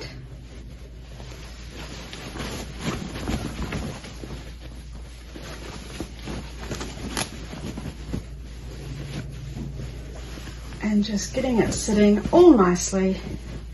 And now you can really see our bag is coming together. Let's give it a press.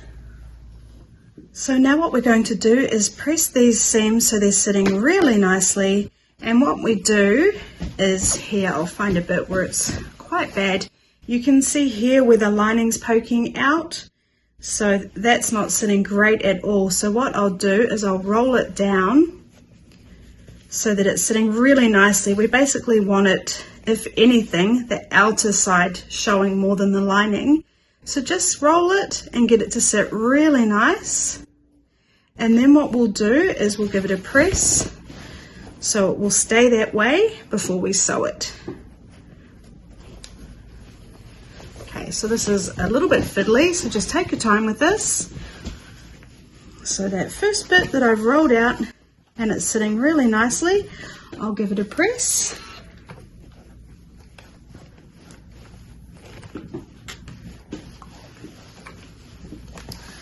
And now what I'll do is I'm going to go around the whole edge of the bag and do that.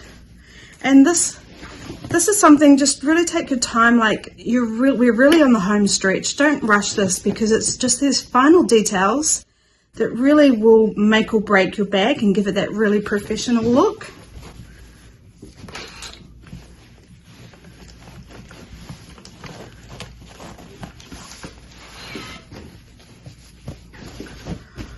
Whoop, I'm all over the place here. So you can see here, if I just sewed it as it was, I'd have a big crease inside. So again, we're just rolling that out. And when we're happy, just pressing.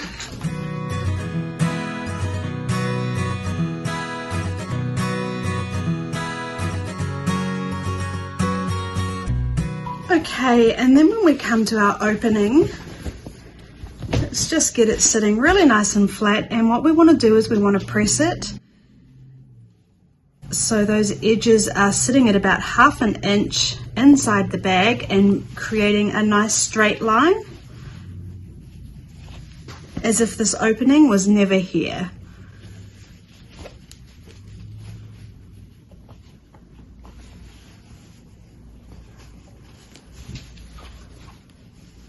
Okay, and then once you think you've got it right, give that a press.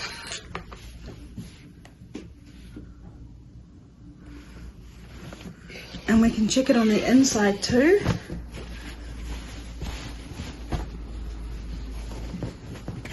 And also give it a press on the inside.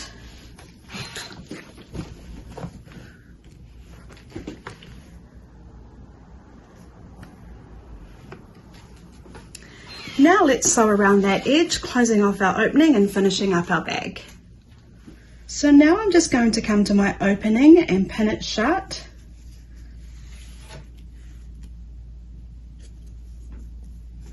Lining up the two folds where we pressed it, so it's going to sit really nicely once we sew it. And then what I'm going to do is I'm actually going to start over here on my seam, so we're not drawing any attention to where we left the opening. And I'm going to stitch around the whole edge, doing a top stitch with a 1/4 inch seam allowance.